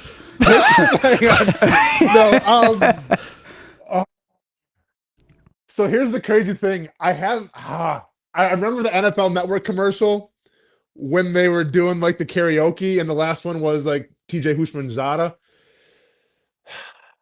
Hamby, you know this? He's not confident. I'm not confident. I have an idea. Hamby, go ahead and try it. Because I have an idea too, but I can't guarantee it. So I'd rather just blame you for losing this. Am I allowed to ask a question to Austin since he's sure? Yeah. That's fair. All right. This can be a conglomerate. Do you want to go S or Z for the Zada? Hushmanzada. I'm pretty sure it's Z. I think. All right. Well, do you want? I mean. Oh, okay, God. Hamby, I'll just do it myself then. That's fine. Hamby, let's do this together. H, right? You get with the H? Yes. With the I'd start with H for sure. Okay. You got to go with that O then, Hamby, right? Yep. HOUSH. That's what I was thinking. Yep. Whoosh. Yep. Now let's throw an M in there, right? Get a little crazy with it. Yep. And then I think it's an E. You think it's you a think what? It's an E? Oh. Hushmin. Or is it an A? See, I thought it was an I. Hushman. I don't think there's an I in his name. Okay, so let's go with an A, I think. All right, A. we'll go split the difference. Okay. Okay. Let's go with an A. A-E-I-O-U. Okay, so then we got to go A after that, or an N. Yep. And then a Z. You guys are just confirming you guys are going to give me a full answer at some point, Yeah, right? yeah. Okay. This is Then the a full Z. Yeah. A Z, This is yep. the full answer. Then an A. Correct. That's what I would say. D-A-H. A-H, correct. Yeah, so what we just said, put it in the thing. H-O-U-S-H-M-A-N-Z-A-D-A-H. No, don't end in an H. Ends in an A, I think. Hushmanzada. No, it definitely ends in an H. It ends in an H. Yeah. Okay, gotcha. I feel like it's an E before the H. Brent, do you want to take a shot at it? Because they are not correct. Dang it. I feel close like or not? You're close. I feel like it's H-O-U-S-H-M-E-N-Z-A-D-E-H. No. H-O-U-S-H-M-A-N-D. Oh, the D. S-A-D-E-H. Yeah, E at the end, but D and the S. Oh, Interesting. okay. Manzada. All right. There you go. That was, We I tried, think, fun. Hamby. It's all right. That was like I tell you, that's the hardest I've worked in a while. There you go. Yeah, let's do math next week, please, everybody. Well, we've tried that before. Hey, we got a special guest on the line right now. And I don't know if we can get 5 people in this show, but we're going to try to. I don't think there's a $5. There is not, but you will be able to hear him in a second if you would like to. Yeah, let's hear him. This is Hamby's good buddy and head coach of the Covenant Warriors, John Gooden. Let's see if we can get him in here right quick. Well, you can just get his audio on until you can figure that out. All right, he should be But there. watching you try to figure it out is always fun, too. Oh, there he is. This is kind of a new look for us right here. Cool. This is something. Yeah, I think this is kind of probably not cool, but kind of something. In true Brent and Austen fashion, we lost him 10 seconds in. No, we still got him. We still got him. Okay. We got his audio. So we can just talk to John. What's happening? First, we want to grill 2 things here. How good of a... not how good. Give us an idea how your pitching coach was this year for Covenant. Oh, he's electric. We basically call the same thing. Now there's a couple of vetoes in there, but not too many. Couple vetoes. I vetoed him maybe twice this year, just twice. But He's he's great. He's got the gremlin, by the way, too. That's the first time I've heard the gremlin in a while. You should listen to Young and Norvell. Oh, there we go.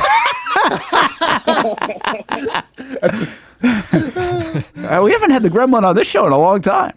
But anyway, you sound great. Hey, Can you say that? The baseball playoffs have changed. For do you like it? Quarterfinals now go to a single game, best of 3 in the semis, and the championship, right? Yeah, so I do like it. I think the Final Four could be a little different. But I kind of like how the college style is. I think it would be pretty cool if we did, a regional or super regional type of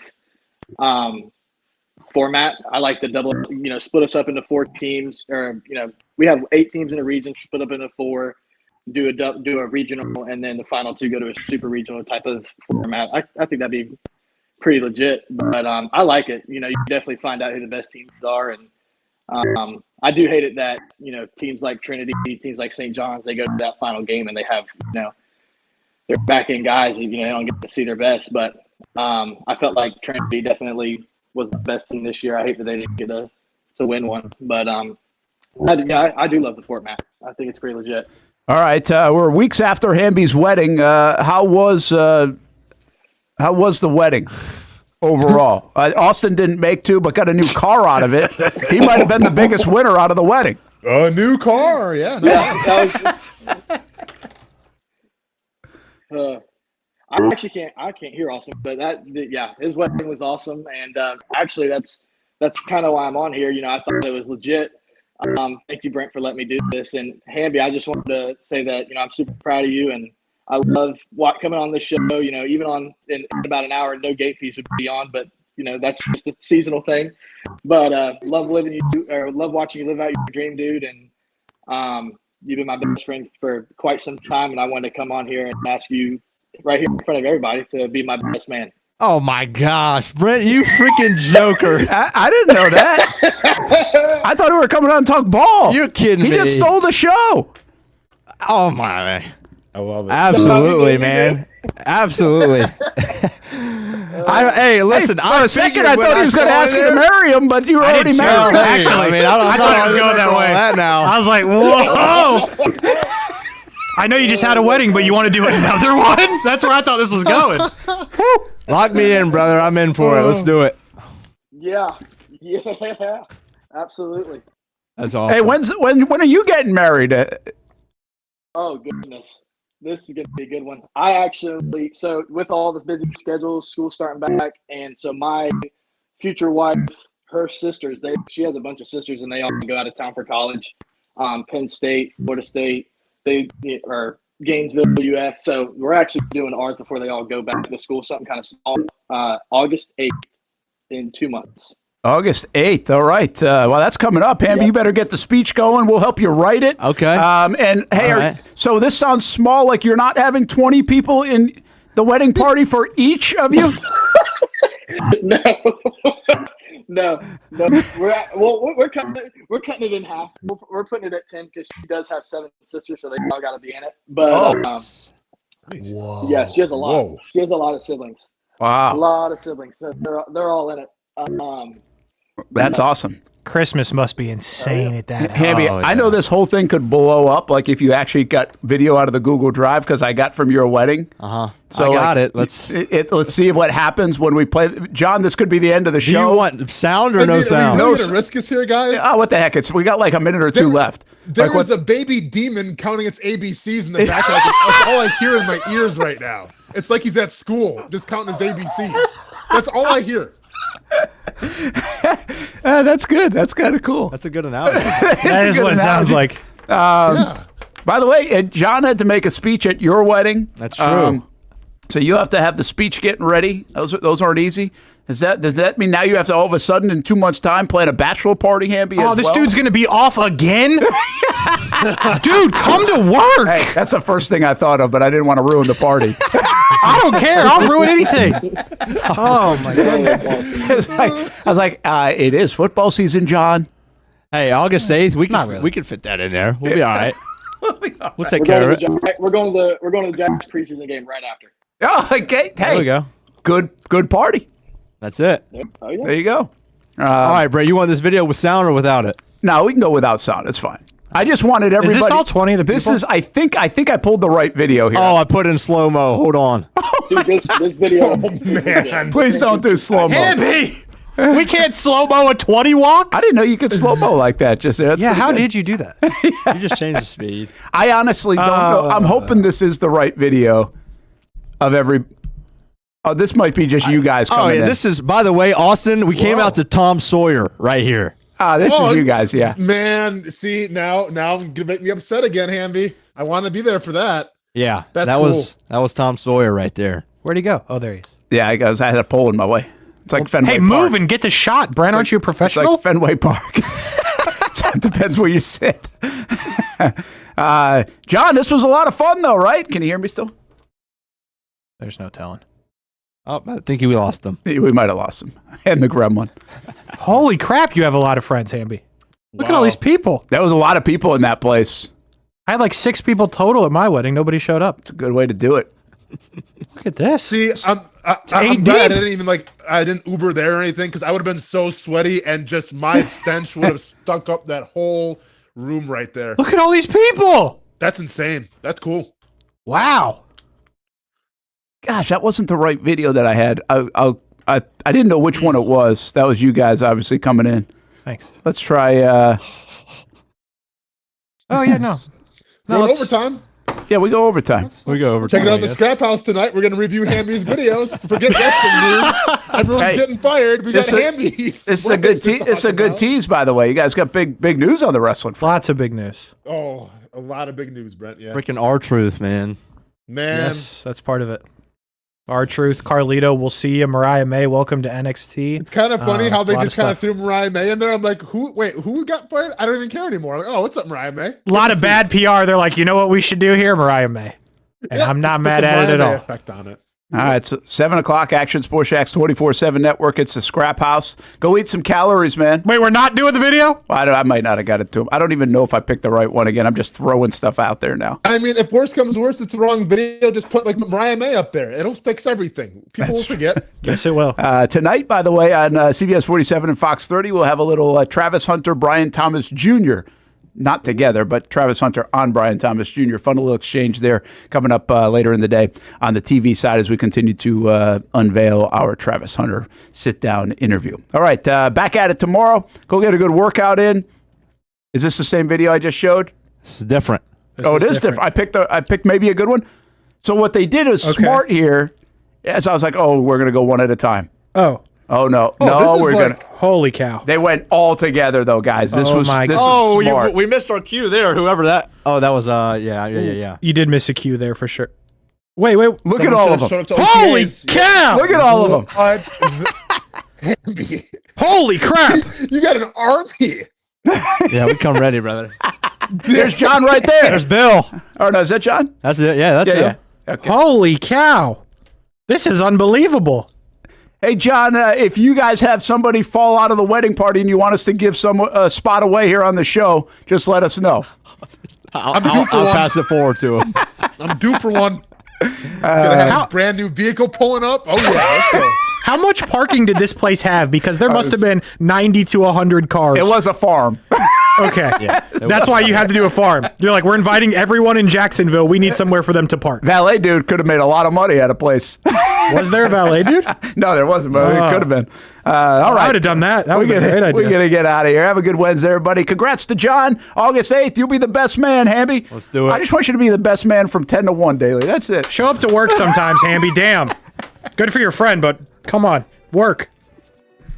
When it's time to get a new car for anyone in your family, just remember, nobody but Nimnick, the #1 Buick GMC dealer in Jacksonville. Get the latest price breaks on 2023 and 2024 models or the newest 2025 vehicles in the showroom on Phillips Highway or shop online at NimnickBuickGMC.com 24 hours a day. GMC Sierras, Yukons, and the redesigned Acadias, or get the all-new redesigned line with Buicks. It's nobody but Nimnick, and part of the reason why is this is a first-class buying experience here at Nimnick Buick GMC. You're not just a customer, you're a friend. This is about getting a vehicle that best fits you and getting you on the road, and also helping you and your family down the road.